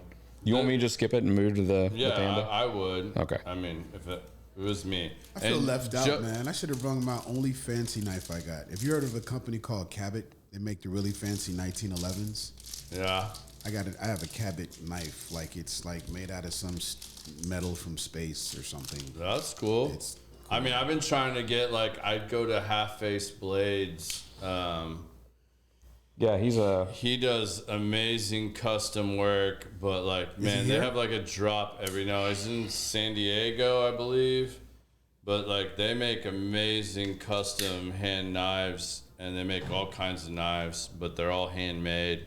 They're badass, but he does a drop every Saturday. I think it's noon or 1 o'clock here. He's like the Michael Jordan. He does, man. You gotta get on there, man, and you can't care about price you just kind of gotta like, as soon as it pops up, you gotta click and just be like, buy. Because if you hesitate for a second, they're out of there. It's gone. I mean, like, it sucks. And Joseph, I'm gonna get back to some of these comments because I don't want to like. Oh, Joseph broke it down, but yeah, Joseph, get onto the knives. I completely agree with you about the Patoro. I love this cigar. Like, I've smoked a shit ton of these. I bought a box of these, and I love Patoro. Richard Pablo is like, Pichardo is amazing what he does. That particular cigar, man, like, I can't keep that damn thing lit. Like, and y'all watch me. I mean, I'm over here smoking on it. Like, he's like gotten into the interview just like most guests do, and not stayed on it. I'm trying not to fuck up, really. He's lit it like 8 or 9 times. I have this much left. I mean, we burnt out an entire lighter. That's never happened on this show. Like, I pulled another one of my personals out, like, just so we could keep cigars lit. Like, I got an oddity. Like, I'm not bashing it. It tasted amazing. It just, man, like, that one will not smoke. If it had been in reverse, his would have been done 25 minutes ago. Yeah, but since I've been slow playing mine, I think he did get like a one-off because mine's been fantastic. Yeah, it's totally a one-off. Not knocking them, not shitting on Patoro in any way, shape, or form. Like, absolutely love Patoro cigars. I just got a particular bad one. I don't know what else to say about that. And yes, my lovely wife, I agree with you. Being in Deep Ellum with Dawn is a whole different experience and makes life a lot easier. You feel a lot safer.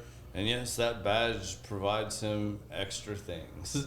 It absolutely does. You know, like, you never feel unprepared or unsafe when Did he text you and say, "Hey, defend me. They're talking a lot of shit about me over there"? Yeah, I don't know if he's. No, did he text Sarah? Did he text Sarah? Me? He better just comment. No, did he text Sarah? I don't know. Sarah, you have to comment on that. But what I was gonna get to is like this is my favorite like everyday carry. This is Dom Rosso, who Dynamic Solutions, right? Dynamic Solutions. I would love to have him on the show someday. He is on my like top 10 people to sit down and have a chat with. This is Dom Rosso. This grip is probably the best grip I've ever felt on a knife. I don't know how much you guys can see that on there. He literally formed and patented this grip with Play-Doh. He grabbed his kid's Play-Doh and made something that just felt amazing in his hand. They're incredible. He's got, he was a Navy SEAL. He did CIA stuff. He's done all kinds of amazing shit. If you want to look up Dom Rosso, look it up. They have amazing customer support too. You guys have seen me wear my Silent Night shirt. That's Dom Rosso. But yeah, these his blades. He has another one. I don't dive, but if you were a diver, he has one called the Neptune. It's a badass knife. If obviously very corrosion resistant. And everything he makes is so that you can carry it. It's easy, quick access if you need to defend yourself. Like, Dom Rosso makes some amazing shit. How'd you find out about him? How did I find out about Dom Rosso? I'm going to have to give Sean Ryan probably credit for that because I think it was when I loved Sean Ryan's podcast. Another person I would love to sit down with. Sean Ryan is doing things that if I'm going to watch the news, I want to watch the Sean Ryan 60 Minutes. Okay. Like what he's putting out there, what he's uncovering, what he's speaking about, I think is absolutely amazing. And I'm pretty sure it was when I watched Dom Rosso on Sean Ryan's show. And I was like, oh, cool. I want to check this dude out. Like, he gifted Sean, I think it was the Neptune blade. And I saw it. And I went back and forth because that's about a $500 blade. Yeah. And you know, I was like, $500 for a knife, like shit. Like I love my Benchmade, but like, well, man, there's okay. like, So a Benchmade's not made to defend yourself. It's No. more of a utility knife. and with the way that the prices are going now, and there's obviously been, you know, a huge influx in the EDC community, and just watching it over a couple of years.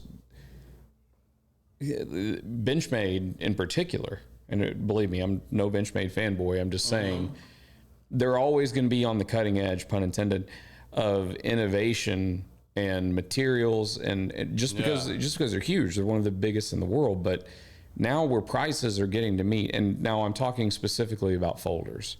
Yeah. Emerson, Spyderco, Benchmade, Kershaw for a lower end one, Zero Tolerance, Chavez, McNeese, any of these knives are all ProTech, Microtech. They're the best in the business when it comes to folders, but making a fixed blade knife, especially material removal, is not that hard. Excuse me. It's very hard. I don't want to discredit anybody, but it's not that hard to, for instance, my friend that I'll show you the knife here in a second, my friend, this guy I know at Auxiliary Manufacturing, Michael Jarvis, makes incredible knives, and it's all material removal. It's not a piece of steel like I did at the class I told you about, where you go bang out a 6-inch by 3/18 inch piece of steel into a knife. Yeah, it's literally like when you all watch that show on like the Discovery Channel where they're like knife warriors and they're like making Most like, of it. He legit has done that. Like he's like forged his own knife. Most of it is you start with a blank, right? And you have a badass belt sander. And you create your own designs. And of course there's heat tempering and everything that you have to do yourself. But the folders, that's weird to me, because I will still pay a lot of money for a titanium folder with super premium steel built by a company that I know if that thing fails will back it up until the end of time. Just like Benchmade. Warranty. That's the butterfly tax that Benchmade has. Like, they have created a name where they're allowed to do that because they back their product up. Not saying that an independent maker would, but there's no pedigree there, right? Yeah. Now, fixed blades like that are a completely different story. Yeah. Like this one, which I carry appendix usually, was also Ox Manufacturing, the guy that I talked about. He calls that a bottle rocket. Yeah. I carry that I love the wrap. often. I mean, and that's kind of a testament to someone built a tool for defense. They didn't build something to be pretty. I mean, it still is pretty. Yeah. But I mean, it's a beautiful knife. Yeah, he built something to be a tool. And you know, I like carrying a large knife because I'm not a knife fighting expert, folks. I never will be. I've never been in a knife fight in my life, and I hope to never be in one, because both people usually get cut. But there is a psychological aspect to having a large knife if someone were to confront you. Yeah. And it's probably not legally if some DA really wanted to get into it. It's over 3.5 But less, inches. it's not a gun. Yeah. You know, you didn't present a gun on somebody. You're not drunk carrying a gun. It's with a CHL. right. It's different, but not different at the same time. There's a fine line there, and we're not giving legal advice on this or anything like that. No, not at all. Please. We're just saying, like, this is what we do. This is how we approach everyday life. Right. And it's, I mean, just like that Dynamic Solutions, it's his take on what he think can be the most utilitarian blade for defense, for use, comfortable carry that you can carry every day. And that world has really crept up, and I found it through Instagram, surprisingly. Yeah. I started, you know, and I found these makers, and there's a lot of amazing craftsmen out there. Michael Jarvis, Greg Moffitt. Yeah. I lean towards the guy, you know, like, I'd rather spend, if I'm going to spend $500 a knife, I'd rather give it to one of those dudes that has an established pedigree instead of giving it to Benchmade, in a way. I'm of the same mindset, but I maybe take it a step further. You know, like Jason Redmond's, you know, it's someone I call a friend. You know, he sacrificed a lot. I mean, the dude was shot in the face defending our country. Guys that have real combat experience like that have seen shit that like something we probably can't you or I even will never do. imagine. And you know, you listen to somebody like Jocko or Leaf Babin from Echelon Front, or even JP Donnell. You know, when they talk about leadership and the battlefield stuff, like they tell you, like they spend countless hours preparing for a mission. But and, you know, like, and these missions are highly defined to the T of what they're going to do. Right. How they're going to do it, when they're going to do it, why they're going to do it. I mean, everything. But going in, they know that shit's going to go wrong. Like, they're going to have, like, something is going to get fucked up, and they're going to have to step back, make another decision, and they still have to keep the overall mission in mind. And they've got a plan for that. So to me, it adds extra value, and maybe this is just my personal opinion, but to me, if you're talking about a Jason Redmond, a JP Donnell, a Jocko, a Leaf Babin, you know, any of these guys, like, you know, I mean, just name them, Half-Faced Blades, any of these guys, Dom Rosso, these guys have served on like the most elite teams of defense that we have in the United States. Right. And if they say, I wish I'd have had this tool available to me, because out of what they get to choose when you're in an elite operations force of what they're carrying, and they're limited to carrying certain things, right? Like you can only carry so much ammo. You can only carry this many every ounce matters. ARs, right? You can carry this many pistols. You got this many grenades. You got this guy with the bazooka, you know, whatever. If he's saying like, I wish I had this knife, and that like I had this and I was good, like I'm in. I'm like, all right, like that's battlefield tested. Like I want to carry this shit for whatever reason, but like tell me the reasons, which that's why I like Dom's stuff, because like Dom tells you like he's even got like plastic replicas so like you can do his knife training courses and stuff like that. Yeah. Like God forbid you should actually have to use it. But kind of like you were saying earlier too, like you pull something like that out, like now the dude that was trying to be Billy Badass is like, oh shit, I really got to confront or deal with some shit now. Like this dude just pulled out like a badass blade on me. Like I was ready to just street fight this guy. Like maybe you get out of the whole situation because you showed that. Yeah. That's why I'm also like, I'm totally against the like open, like you want the right to open carry, like cool. The whole point of getting a CHL is like, they don't need to know what you're carrying. Well, how long has that been around now in Texas now? 4 years? Like 4, yeah. And how often do you see it? Like maybe once every couple of 100 days? Unless you see somebody watch open certain carrying? news channels. I mean, like, yeah, you don't see it very often. I mean, like we live in Texas. Everybody I thinks think that. I saw it more because I was doing a lot of work in Arizona, and that's been around in Arizona for a lot longer. Louisiana too. Yeah, like Louisiana, Arizona, like that's been around a lot longer. And you literally like watch some dude that literally looks like a bum, and he's carrying Dirty Harry on his side, and you're at like 7-Eleven trying to buy a Gatorade or something, and like this dude's got like shit strapped all on both sides and shit, and you're like, what's this dude's problem? Like that's freaky.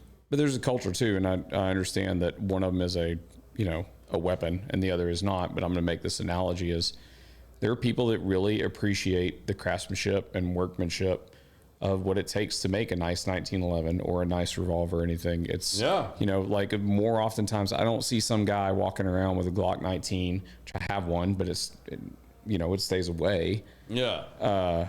In a Black Hawk Serpa holster. It's usually some guy walking around with a beautiful Dan Wesson or Wilson Combat 1911 style gun in a nice hand tooled.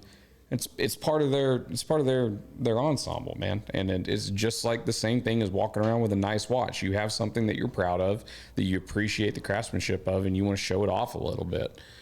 I see that far more often, especially here in Texas, than I do just see like some guy, you know, carrying around a Ruger Hellcat, Springfield Hellcat.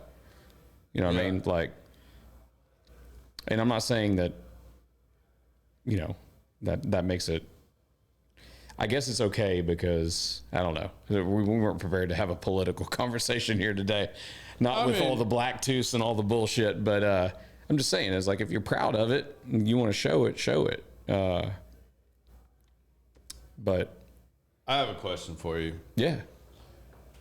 I wonder how much this applies to your field in the oil and gas, because I'm in construction.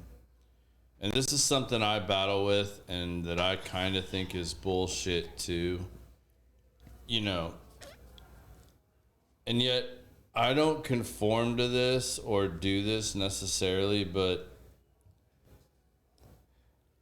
you hear, hey, you know, if I have one business partner that pulls up in his Range Rover at a job site, because we're meeting with ownership and management and everything else like that, they're like, go park that shit down the street. Like, don't show that. I know where you're going with this. Yeah, it's absolutely a thing. Like, so like, go park that down the street. And let's just say I'm just throwing out bullshit numbers off the top of my head. Let's say it's $150,000 Range Rover. Okay. Then my other partner pulls up in an F450 dually. It's $150,000 too. Decked out, that is maybe even a $200,000 truck. And I'm driving a Ford Raptor, which nowadays is a $110,000 truck. You know, $100,000 depending on who you talk to. You know, like, but point being made here that like they're like, hey, they're cool with the trucks because that says construction. But that Range Rover, they're like, no, you're not going to have a chance on this bid because they're going to think you're like charging too much money. Same kind of thing too. Like, is it? Do you think they're charging too much money, or they're?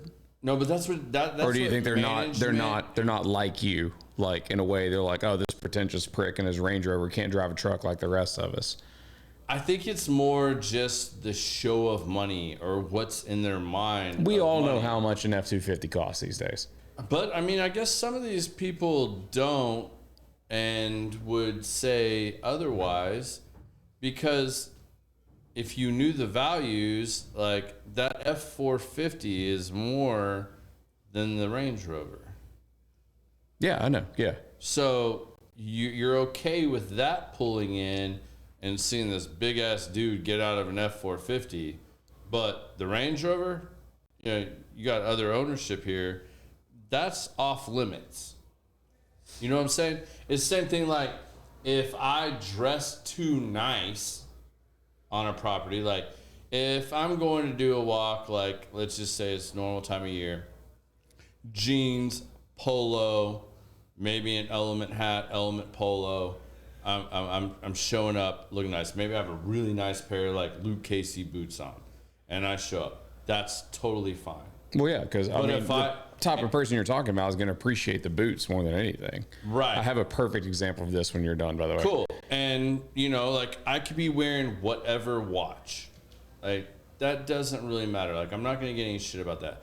But if I showed up in a custom suit, something nice, or even just like a really nice button-up, slacks, nice dress shoe, like some Ferragamos. Maybe I have my Rolex on, and I rock that in there. Which I know you have all those things. They're gonna be like, they're gonna be like, get the fuck out of here. Absolutely. Like, do not like come on the property looking like that. But like, really, why? Like, why would you not want to promote somebody that like really cares, that's taking care of themselves, doing these things, like, and support that? Like, wouldn't that say like, yeah, man, I definitely want to do business with that guy? Because if you were the car salesman doing that, probably a different story. Well, yeah, that was the product But you're like, selling. you know, like it's the product you're selling. But like, how do you look at that in oil gas? Because like you got your really country bumpkin generational wealth that like the family owns 10,000 acres, and you're more money than you'll ever make at the company you work like for. They have ungodly amounts of money, and you're like going out there, but you're meeting with this old devil dog Marine Corps dude that has this land, and you want to talk about drilling on it or setting windmills. I mean, who cares what it actually is? I think but like you're doing that, or if you're going to something corporate, whatnot, like, do you worry about that? I mean, like, I know what you're wearing on your wrist right now, but like, do you worry about that? Is that something that comes in for sales or presentation for you on that end? So the thing about what we do is certainly that you're a salesman. Like, I understand that, you know, if I come to you and I say I want to buy your property, I'm really trying to sell you that I want to buy your property. Yeah. So yeah, the chameleon aspect of it exists. I have to, you know, someone in that world would have to try and identify with you to establish some sort of rapport. You can't show up to, like you said, bumpkin, I don't know is the right word, but let's just use that. Mm-hmm. You don't want to go to someone that sees value in their $180,000 truck that can pull everything they ever, 15 bales of hay or 100 bales of cotton or whatever it is. I'm not a towing wizard. Yeah. Like, I don't know, but, no, but how do you differentiate that? Like, how I think it's pretty easy, man. Like, you just gotta, first of all, it's regional, right? So but then again, you change it regionally. Well, yeah, but then again, like, I've shown up, like I said about the boots, right? Mm-hmm. Like, someone, because Lucchese has a very distinct pattern on most of their boots, right? They created the original snip toe. Like, someone that knows Lucchese boots and knows how quality they are, because I have Lucchese boots that have lasted me 10 years, 15 years, right? Like, it's not. I will shout out because I'd love to be sponsored by Luke Casey. Like, they're Casey boots, like, they don't have to be broken in. Like, Luke Casey, like stepping into a vagina. Yeah, you put them on and you can wear them, and like, they don't kill your feet. They look amazing. They feel amazing. But everybody knows what they are. Yeah. Just like a nice watch, just like a nice car. And you really, I guess the big thing is to try and determine ahead of that meeting is what those people put value in, right? Mm-hmm. So if it's a farmer, like, you think he gives a shit about your Jaguar or your watch? No, he cares about, you know, footwear you're showing up in, and you know, wants to see that you're a worker. One of them. I'm overgeneralizing because I've never been in that experience. Okay. I will tell you this. Okay. For example, give us a real life, like, you've been in that situation. Like, either you got this lead or you have to go do this specific plot of land, and I don't know what kind of research you do beforehand on that person that owns the land. Maybe talk a little bit about that, and then how you go into that, because I think that's important for anybody that's wanting to do what you do. It's really common sense. It's look, man. Not everybody has that. That's why we have this podcast. Then they probably shouldn't be in this fucking business, honestly. Bam. If you can't figure that out, like, look, if you're going to go to Robstown, South Texas, and you're going to show up in a fancy car and get out in a suit, you don't need to be there, which is something I learned the very first day. So I went out for my first landowner meeting. The person that was training me took me. I'd just come from a job in finance. I say finance. I work for New York Life. I was selling insurance and doing financial planning. Barely just got my license for that stuff. And I got out of oil and gas, got into that. That's what I was doing in the interim between golf and oil and gas. Yeah. And I showed up and I was like, you know what? This is a very important meeting. I had my nice, what was it at the time? Joseph A. Bank. I was waiting on that first check so I could bump up to Brooks Brothers, or whatever it was. My suit, I mean, it looked good. I had it tailored. I didn't look like a slob. I didn't have 19 buttons like Steve Harvey or some shit. But I looked nice, and I showed up, and I was like, I'm ready to go meet this guy. And they're like, you are all fucked. We have to go to Cavender's right now. So we went to Cavender's, got me a nice pearl snap shirt, put on some good Levi's 527 boot cuts, and they bought me a pair of boots. Not Lucchese's that day. I think I was wearing Tony Lamas. Yeah. But they were ostrich. Yeah. And we went out, and I'm like, all right, who the fuck are we meeting that's this important? Like, who could possibly care that I wasn't showing up to give this? Remember, that's the other thing. I'm not trying to sell him anything. I'm trying to give him money for his land. Yeah. Like, here's a $250,000 check to come across your land. They're going to worry about how I look? You don't understand, right? So, anyways, this is Nueces County. We're just outside of Nueces County. And we go down there, and he's like, go to the gate off of this. I'll meet you there at the bottom of his ranch. And we went to that gate. We're like, hey, we're here. And the guy's like, well, where are you? Because I'm sitting here too. Like, we're sitting right at the gate. And he's like, what road did you come in off? And we're like, oh, I don't know, 1, 2, 3, whatever arbitrary road. Yeah. And he's like, oh, shit, y'all went to the wrong gate. You're at the south gate. I'm at the north gate. I'll see y'all in 45 minutes. I'm like, what? And it was like, yeah, he's got to drive across his ranch. It took him 45 minutes to drive from one end of his ranch to the other to come meet us. Shit. And I'm thinking, like, who's this fucking dude? Like, he cares about what I'm wearing? He didn't need our damn money. 10,000 acres. Think about it. 45 minutes to drive across your ranch. Yeah. That's massive. That's the difference in that's like driving from Dallas to Fort Worth. It's like almost Fort Worth to Abilene, Yeah. Like a little more desolate, but, well, maybe not Abilene, but you know what I'm talking about. Like, so, like, why would he be concerned about the money we're bringing him or what we were, but when I got in the car with him and, another example, one of my first days, like later that week, actually, this guy, construction crews are, you're in construction crews on pipelines are a problem. Yeah.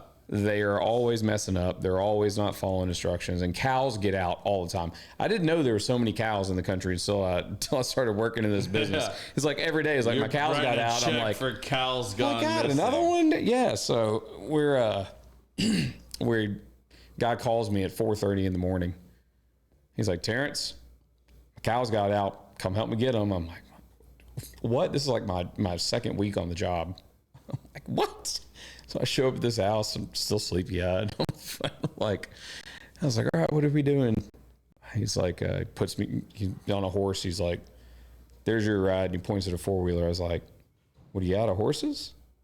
And he's like, can you ride? And I'm like, we already talked about that story. I was like, yeah, a little bit. So I jumped on a horse, and we wrangled cows all day that got out because we were doing pipeline construction on his land. And that really struck a chord with that dude. He was a key part of that pipeline, and he wouldn't talk to anybody else but me for years. Like, even after, he was like, no, you need to call Terence Chaney, like a different company. And I'd have to bridge the gap and introduce him, everything. But, just that little show of, hey, we're same. Mm-hmm. I understand my company has billions of dollars and you got basically nothing, even though we're giving you some money. Like, it mattered to him. Yeah. So, I mean, that's to save his livelihood. Now, on the other side of the thing, the second part of it, I'll tell you that I was going through Arizona, and you can Google this all yourselves and look up who it was. This is very obvious. It's in southern Arizona, before Tucson. One of those nut people, the shapes like emerald or diamond or whatever, is one of those guys. And I found out real quickly what a full-grown pecan tree costs when you cut it down, because we had to cut down about 30 of them. They're about $20,000 a tree. Whew. Now, I had my, I thought that I was going back into the business world, and I was going to be driving back and forth from El Paso to Dallas a lot. And so I bought my very first like cool car. I bought a Jaguar F-Pace. And I was so happy ripping down I-20. You didn't go diesel? And I showed up the first day and I could tell he was put off by me, even though I was in all my gear, you know, FR boots and all that, pants and everything to meet him. But he did say something to me the next time. The dude was wearing a Rolex. So it's not always about the watch. It's about what people appreciate, right? Yeah. He just didn't like my car because the next time I showed up, I had a Ram Rebel, a 2017 all black one. And one of the last things he said to me when I was leaving, he was like, I like your new car better, Terence. So, so yeah, it's just trying to match up with the same, but also it's just being real with people, you know? Yeah. It doesn't have to be the flash or the cash.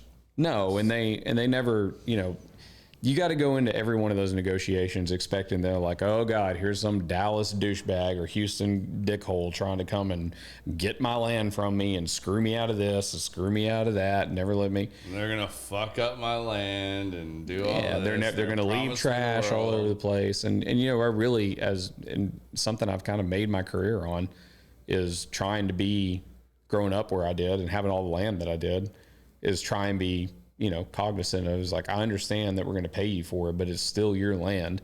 You still have to look at it. Yeah. And as long as I always keep that in the back of my mind, like I may get fired from whatever company I'm working for, but I'll find another job. Yeah. But I very much like who I work for now. Yeah. I mean, if anyone's listening, that makes, he's definitely listening, or he might be even out there with your boy band group out there that's here to support you. Well, I needed the support because let me tell you, this is a little unnerving. These lights are incredibly hot. I was hot when I got here. Thank you. Jeans are Thank you. were a bad choice, but I was afraid that if I wore shorts, y'all have to adjust your lighting because I have like the golfer leg going on. Thank you. I bitch about this shit all the time, and he's like, they're not hot, they're LED, blah, blah, blah, blah. I'm like, dude, you are fucking blasting me, bro. And he's like, There's nothing on. It's your mind. It is bright. Get me a laser thermometer. yeah, like He's probably Jonathan right, Watkins, if you're listening, I want a temp gauge. Like, this reminds me like the first time that like my buddy Kelly Vaughn put me on stage to play guitar. No one realizes when a band is playing on stage and you have all those lights on you, how fucking hot it is. Because those are actually like, bulb part that cans. These shit are LEDs. blasts you. That- Like, you, I don't know, man. It feels pretty hot. Yeah. Garrett's computer screen is probably as warm as you. Is it? Oh, I'm getting the heat off that. I'm literally Terrence. like, go touch it. Like literally stand up and go. Now Garrett can go ahead and drop me about 3,500. We get some lights that emit no heat. It's just hot over here. It's not hot at the source. It you want to go radiates. there? Are you giving me radiation poisoning? Not at all. Am I feeling the heat from that Edison bulb behind your head? That's probably way warmer than this. You're probably right. I don't know. warmer But than what people this. don't understand is like these things are literally about 3 feet from our face, and it's like it lights it up for everybody to see us really well. Light but is the it key. just feels like you are like on blast. Because they're just focused in your face. Yeah, they're just in your face. Like Well, that, we're that's what it literally is. They're putting not fire actually, sticks in our face too. So Yeah, they're not actually hot. They're not. But your mind tells you that you are on blast. Yes. Because they are 3 feet from It our is face right now. psychological. Yeah, totally psychological. But that's what it is. But I think that's funny that, not funny, but I think that's a great approach for sales from your standpoint. Like, I get pissed off even when we're doing like one of these paid hunts where we're taking clients out and say we're going on a dove hunt and we get out in this field and we set up the landowner, farmer, whatever tells us like, all right, we're going to set you up over here today and you're going to be over here in this corner. And you start walking around and it's like, you can see where the last like 4 guys set, like there's spent shell casings like everywhere. And it's like, really, bro? Like, you left this like this? Like, I'm always the guy like walking around picking this shit up, throwing it in my bucket so that I can like, my seat is a bucket. That you can put your shell cases in. Put your shells in. So I think we all wear vests or belts too. Yeah, that you can like put those in like also. so like you throw that shit in there, and it's like, really, dude, like this guy just let you hunt his land. He's got a honey hole. He plants the right shit. He's letting you out here. Yeah, so perfect. It's a same situation. You paid him to do this, but also it's still his land, right? Yeah, show some respect.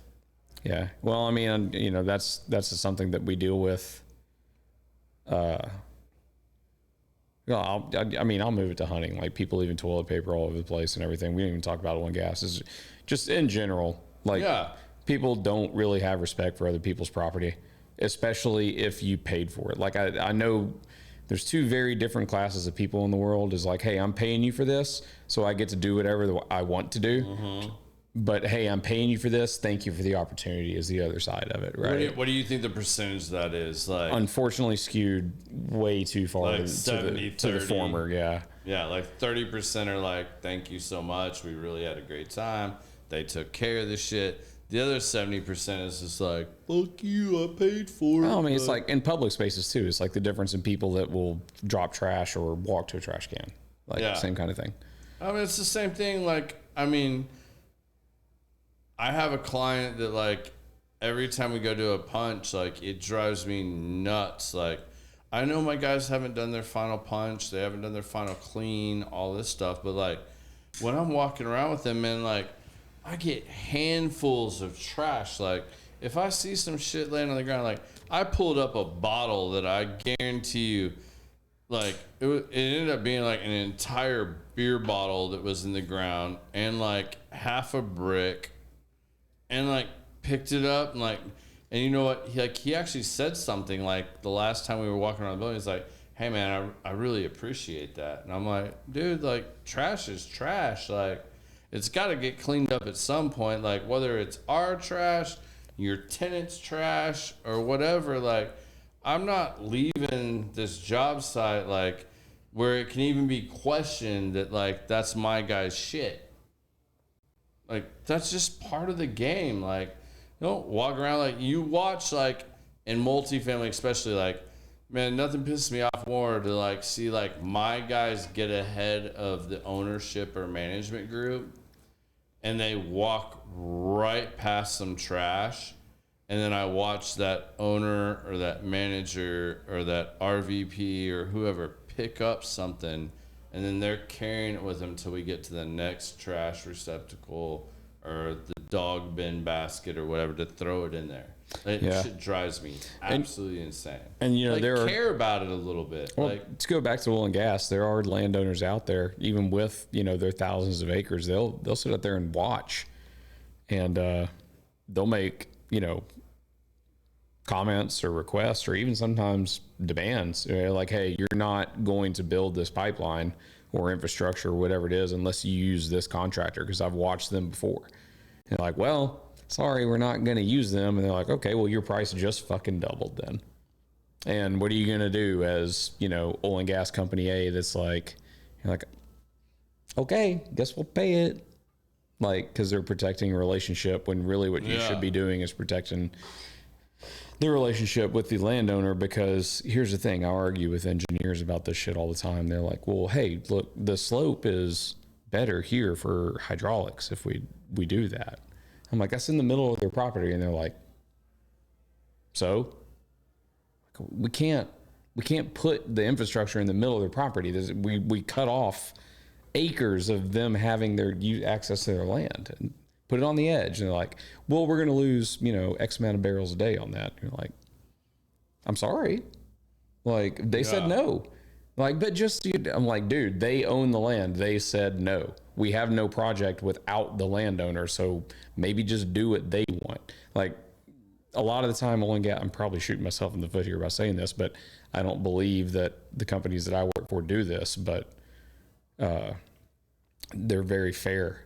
But a lot of companies out there are like, we don't care what the landowner says, just throw more money at them. But when you run into those people we're talking about, that don't need the money, like, you don't have a project without them saying yes. You have nothing if you don't have land. You cannot put a pipeline on somebody unless they say, yes, you can buy my land to put the pipeline in. Yeah. It can't happen. Yeah. So you can do it, but then you get nailed with a trespass and it gets tied up for 4 years or whatever until they figure out the trespass. What's the hardest no you've had to overcome? It wasn't necessarily no. I love telling this story, so I'm gonna tell it again. We were working an energy transfer project. Everybody knows who Energy Transfer is, right? The biggest energy company in the world. And we got to a tract of land, or a portion of land that was University of Texas, who's the second largest landholder in the state of Texas. Can't remember who the first is. I believe it's Texas Pacific Land and Trust, and the third is like Procter and Gamble. It's very weird that they own as much land as they do in Texas. Yeah. I don't know if they're from Texas. I don't know anything about Procter and Gamble except they make hand creams and soaps and shit. But we got to University of Texas and that was your freebie, Don. We basically got on the end of a table. It's like a movie. It's like this 20-foot beautiful mahogany polished table, and there's about 8 people sitting at the other end, all University of Texas attorneys, businessmen, whatever. And me and my partner were sitting on the other end, literally, opposite of a really long mahogany badass table. And they might as well have unzipped, pulled it out, and thrown it on the damn table, and been like, "This is the University of Texas. You will do what we tell you to do. We are not negotiating. Sign this. This is how much money we want." And we were like, "Okay." And then we took that back to our little shitty contractor company that we were working for. And they're obviously some idiots that didn't know what they were doing. They were like, "Oh, no, if we pay them that much, we're going to lose all our bonuses." I was like, "Dude, it's 37 contiguous miles. In our industry, we generally consider about $1 million per mile on a reroute. So not only do you have so we're looking at, $50 million, and they didn't want to pay them like $4.5 million so they could protect their bonuses. Well, needless to say, they were fired once we got that information back to ETC. So yeah. They were like, wait.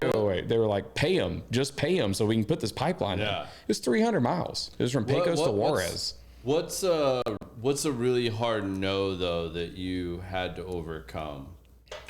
Like, where maybe you thought it was completely a squash deal, but with a little bit more, you were able to turn it into a stepping stone instead of a roadblock.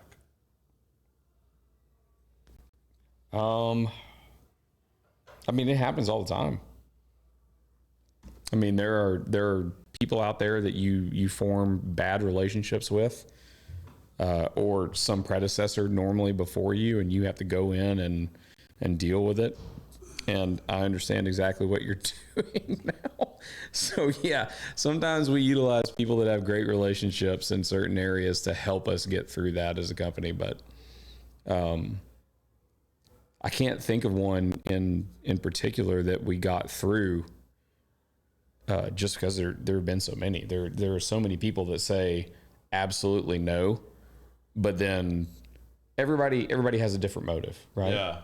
And usually it's money. And sometimes what's been the greatest influence of a mentor, and how have you gone about approaching that mentorship or building that relationship with that person that you wanted to teach you a little more?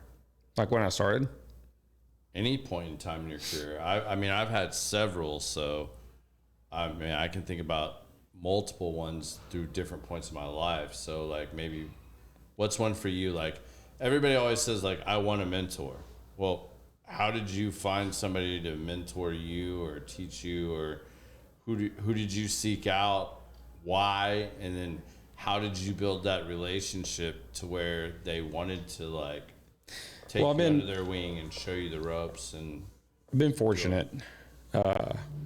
Initially it was my stepdad, and probably the only reason that he mentored me as well as he did is because my mom hounded him to and wouldn't let up until he did. But I'm a quick study. I took to it very well. Came in an industry I was very good at, and then along the way, I've been really fortunate to come across the people that I have. I've worked with incredible contractors, Don, other nameless amounts of people that really, they say like landmen, like everybody in the business of oil and gas, when you go on the client side of things, when you're in-house in the office, they hate landmen. Because they're like, well, why don't they have to come to the office 9 to 5? Because we still answer the phone at midnight. Because we still get up and go chase cows down with people at 4:30 in the morning. So we still do all that stuff. That's why our job is different. And to be frankly honest, it's why a lot of us got into it, because most people leave land people alone. We're not required to be in an office or a setting. I was just telling someone earlier yesterday, that when I was working on that project in El Paso, there were days where I'd have a meeting whole day set for 2 landowners. And they were 600 miles apart. I'd leave El Paso, drive to Pecos. I'd leave Pecos, drive back to El Paso, and drive to Alpine. That's really fucking far. And it's a lot to put in 2 days. And that was like, my whole thing for a week. Yeah. I was like, what'd you do this week? I'm like, what do you mean what I do this week? I just secured 2 of the biggest landowners on this project in 2 days. I drove 600 miles. And they're like, well, what'd you do the rest of the time? I'm like, what do you mean? What do you mean? But what are you getting at? And I've been fortunate, especially on this side of things we all know who I'm talking about, to have supervisors and bosses that are very cognizant of how land works in an otherwise very regimented, very corporate, very structured, very red tapey industry. Yeah. That land is extremely abstract, and you can never really, it's curveball left and right. Yeah. You can't, I wish that it was as simple as, okay, we have 73 parcels. We're going to pay $1,000 per parcel. $73,000 is how much this pipeline is going to cost. It doesn't work that way. Yeah. You got someone that wants $500, and you got someone that wants, $700,000. And it's in, at land, you really take it for granted by saying, maybe not take it for granted, but you understand maybe better what other people don't. And to have, people that control the money behind you that understand, it's like, dude, what do you want me to do? This is what they want. What are you going to tell them? No? Then reroute your pipe for 37 contiguous miles and cost $40 million, right? That's the alternative, like we just talked about. Yeah. Right on, man. Well, you and I could do this all fucking night. Like, this is like our Javier's night when you and I just chopping shop and hanging out, talking, but we're going to wrap this up. We'll have to bring you back on at some point, but... Did I make it the full 2 hours? Already. Yeah. See, hey, just so y'all know, and this is a normal thing with guests. This fool was sweating bullets when he asked me, how long is your podcast? I was like, 2 hours. He was like, the fuck am I going to talk about for 2 hours? I was like, it'll go by quicker than you think. We'll be sitting here and we're going to get cut off at a certain point. It's going to happen. It happens every time. I did prepare for this. Yeah. I listened to every Rogan podcast ever, but I had to listen to it at 24x speed on the way over here. So, yeah, because he goes what was the Posty Malone I really didn't hear anything. It was I was just like, okay, what do I need to do? Yeah. Post Malone was what, 5 hours? Man, I would love to be able to sit with Post Malone. They were high on 5 hours. They were high on mushrooms, bro. I don't care what they were high on. I would do that. Post Malone, yes, I want to rock with you. Joe Rogan, yes, I would love to sit down with you. I mean, I can name off my wish list, but that's gonna do nobody any good.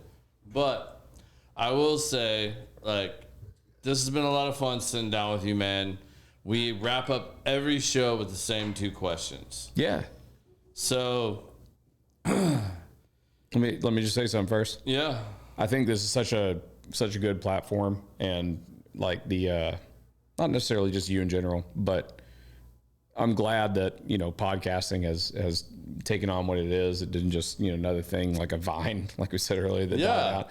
This is important for people to sit down, and whether there's 10 people watching or 600 people watching or 6 million people watching, like, to be in an environment where you think that you can get your voice out and talk to people, like to host this kind of shit, and the work that you guys put on is top notch. Dude, I really appreciate that, because like this I sat is a down, lot I of got fun, a microphone man. in my face. Like this is crazy. Yeah, like, and have you? I don't like, belong here. And you know what? Like, I think it's an important time to do this too. Like, have you really like worried about or thought about that fucking camera is there the entire time? I was. I mean, because I know you, and I know this is all shit you would worry about. Like, I tried to get your dad to fuck with you, and you called him, said like, "What is he wearing?" I was like, "Tell him I'm wearing a suit."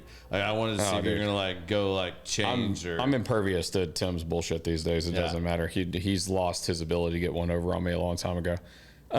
I did look at your computer over there earlier, and my shirt was weird, and it looked like I had a giant fatter belly than I already have. So I started crossing my legs. So yeah, I was worried about the camera a little bit, but I mean, in general, I went to finish up with what we talked about at the beginning. Like, I was like, you know what? I got a Stars shirt on. I need to go get a good Stars hat. It's fucking criminal that people in this town don't pay attention to the Stars more. Like, I go over to Shields and there's like two Stars hats. Hour on that. Yeah, I'm like, come on, man. They're the best team in this town. I know everybody. I love the Rangers. The Rangers just won the World Series, but I think they're under 500 right now, if not just right above it. They fucking suck this year.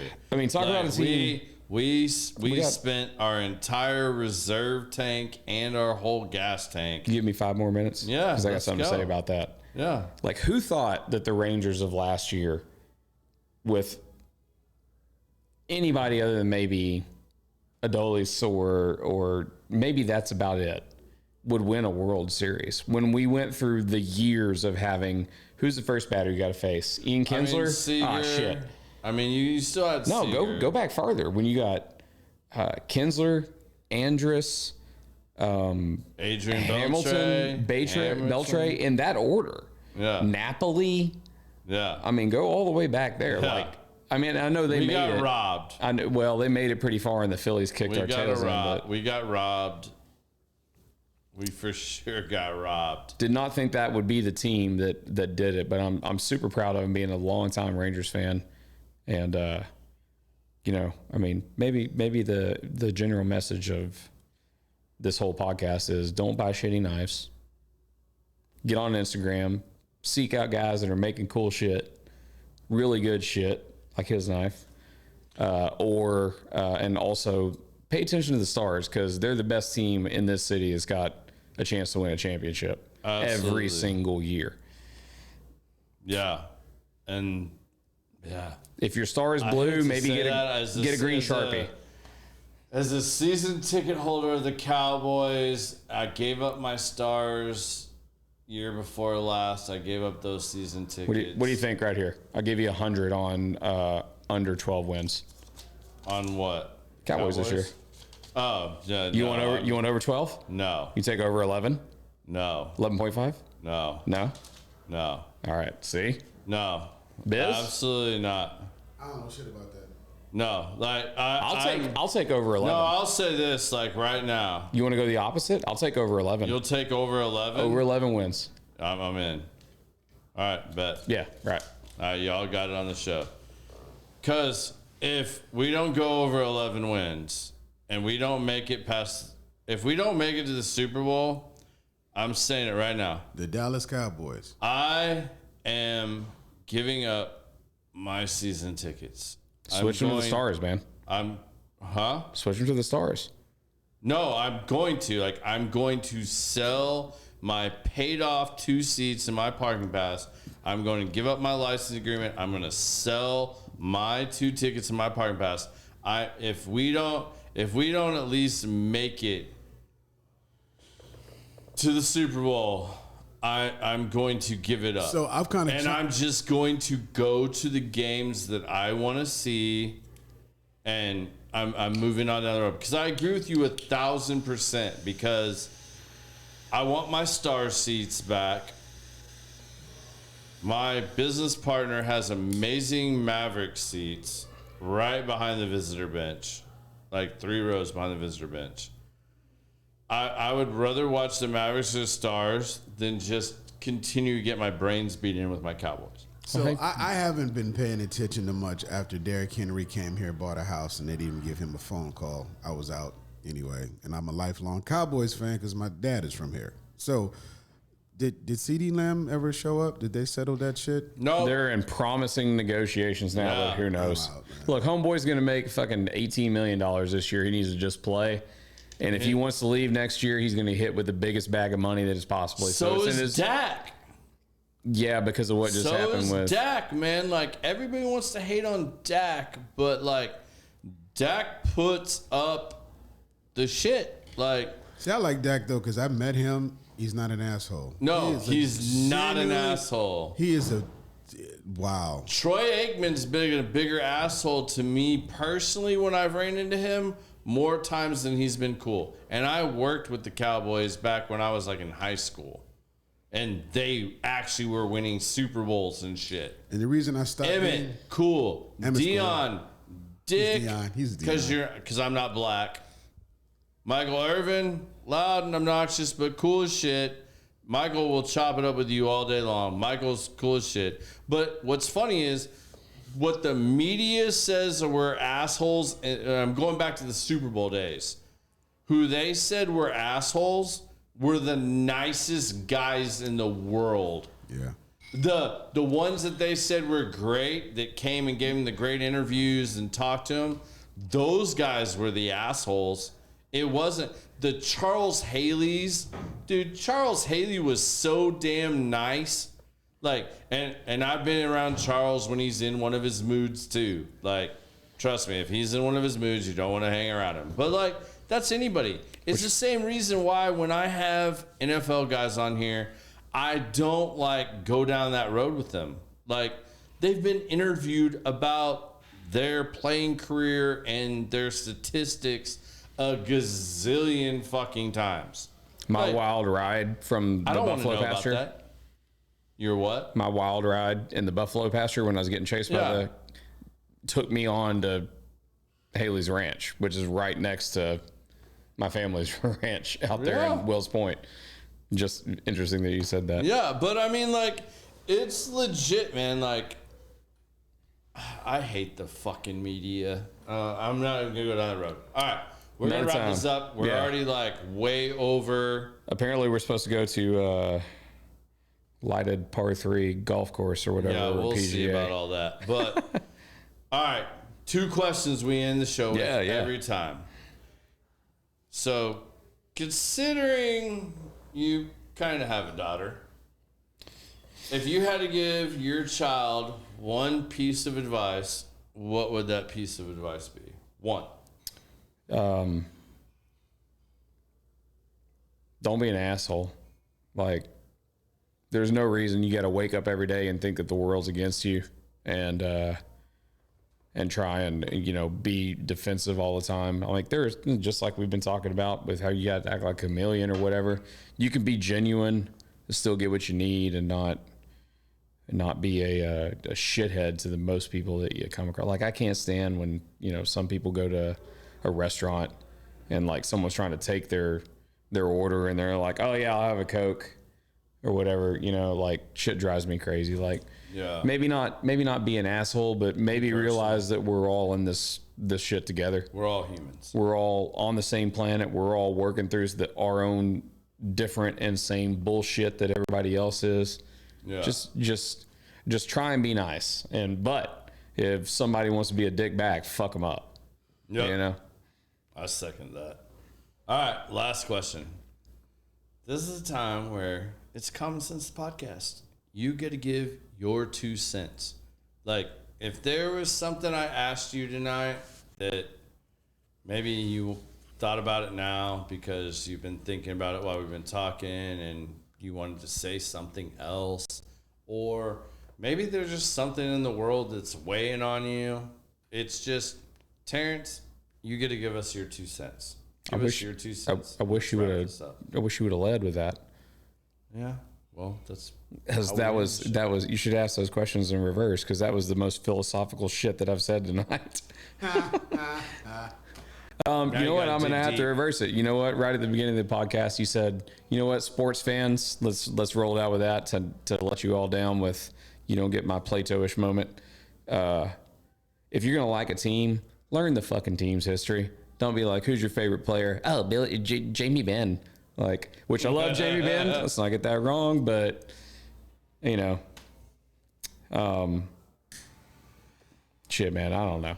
All right, so history is important. Learn history of everything. Who is your favorite Stars player Ever?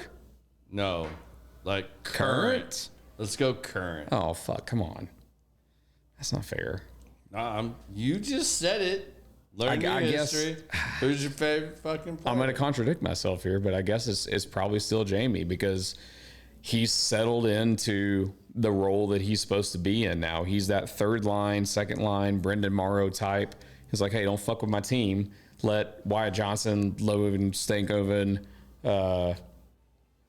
Robertson, let them do their thing, and you're going to have to deal with me if you mess with them. I love that type. That's what a captain should be. A captain should not be Austin fucking Matthews. My favorite who just got named like 2 days ago. Darren Hatcher.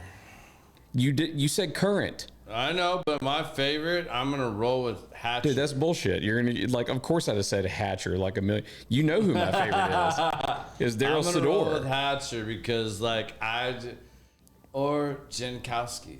No. Sador, man, crawling around on the ice, swatting the pucks with a busted MCL. I want to see a dude that's going to go out there and murder people and play with his heart every night and give it his all, and stick up for his team no matter what. Like, Darren Hatcher used to be my favorite because, like, we could go over to the volleyball place over. God, I can't think. No, we talked about this. It was off of like Luna or 635 and shit.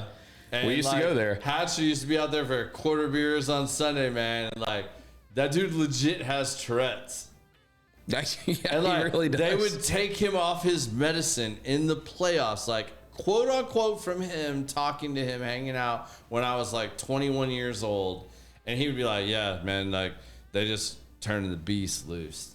And I'm like, fucking A, bro. Like, that is legit. And like he would annihilate people, and like, man, he wouldn't let any of his captains or alternates, he wouldn't let the third string take shit. Like, if somebody got done wrong, he's gonna go out there and be the remedy. And you know, that's what I love to see in hockey. So hey, man, I fucking appreciate the shit out of you. Thanks for doing this. I know this was a little out of your comfort zone, but I appreciate you coming and just sharing your story and your knowledge with everybody. Yeah. And hope to have you back. I think we game plan for this, and we talked very little about what we game planned for it. So that's always what works best, man. People that ask me for questions, I'm like, nope, we don't do that. We're just going to rock. That's good, man. This was it. It was a lot of fun. Thank you. All right. Well, I hope you guys will join us again next week. We will be back live on Thursday. Same time, same place. Y'all be safe out there. Peace.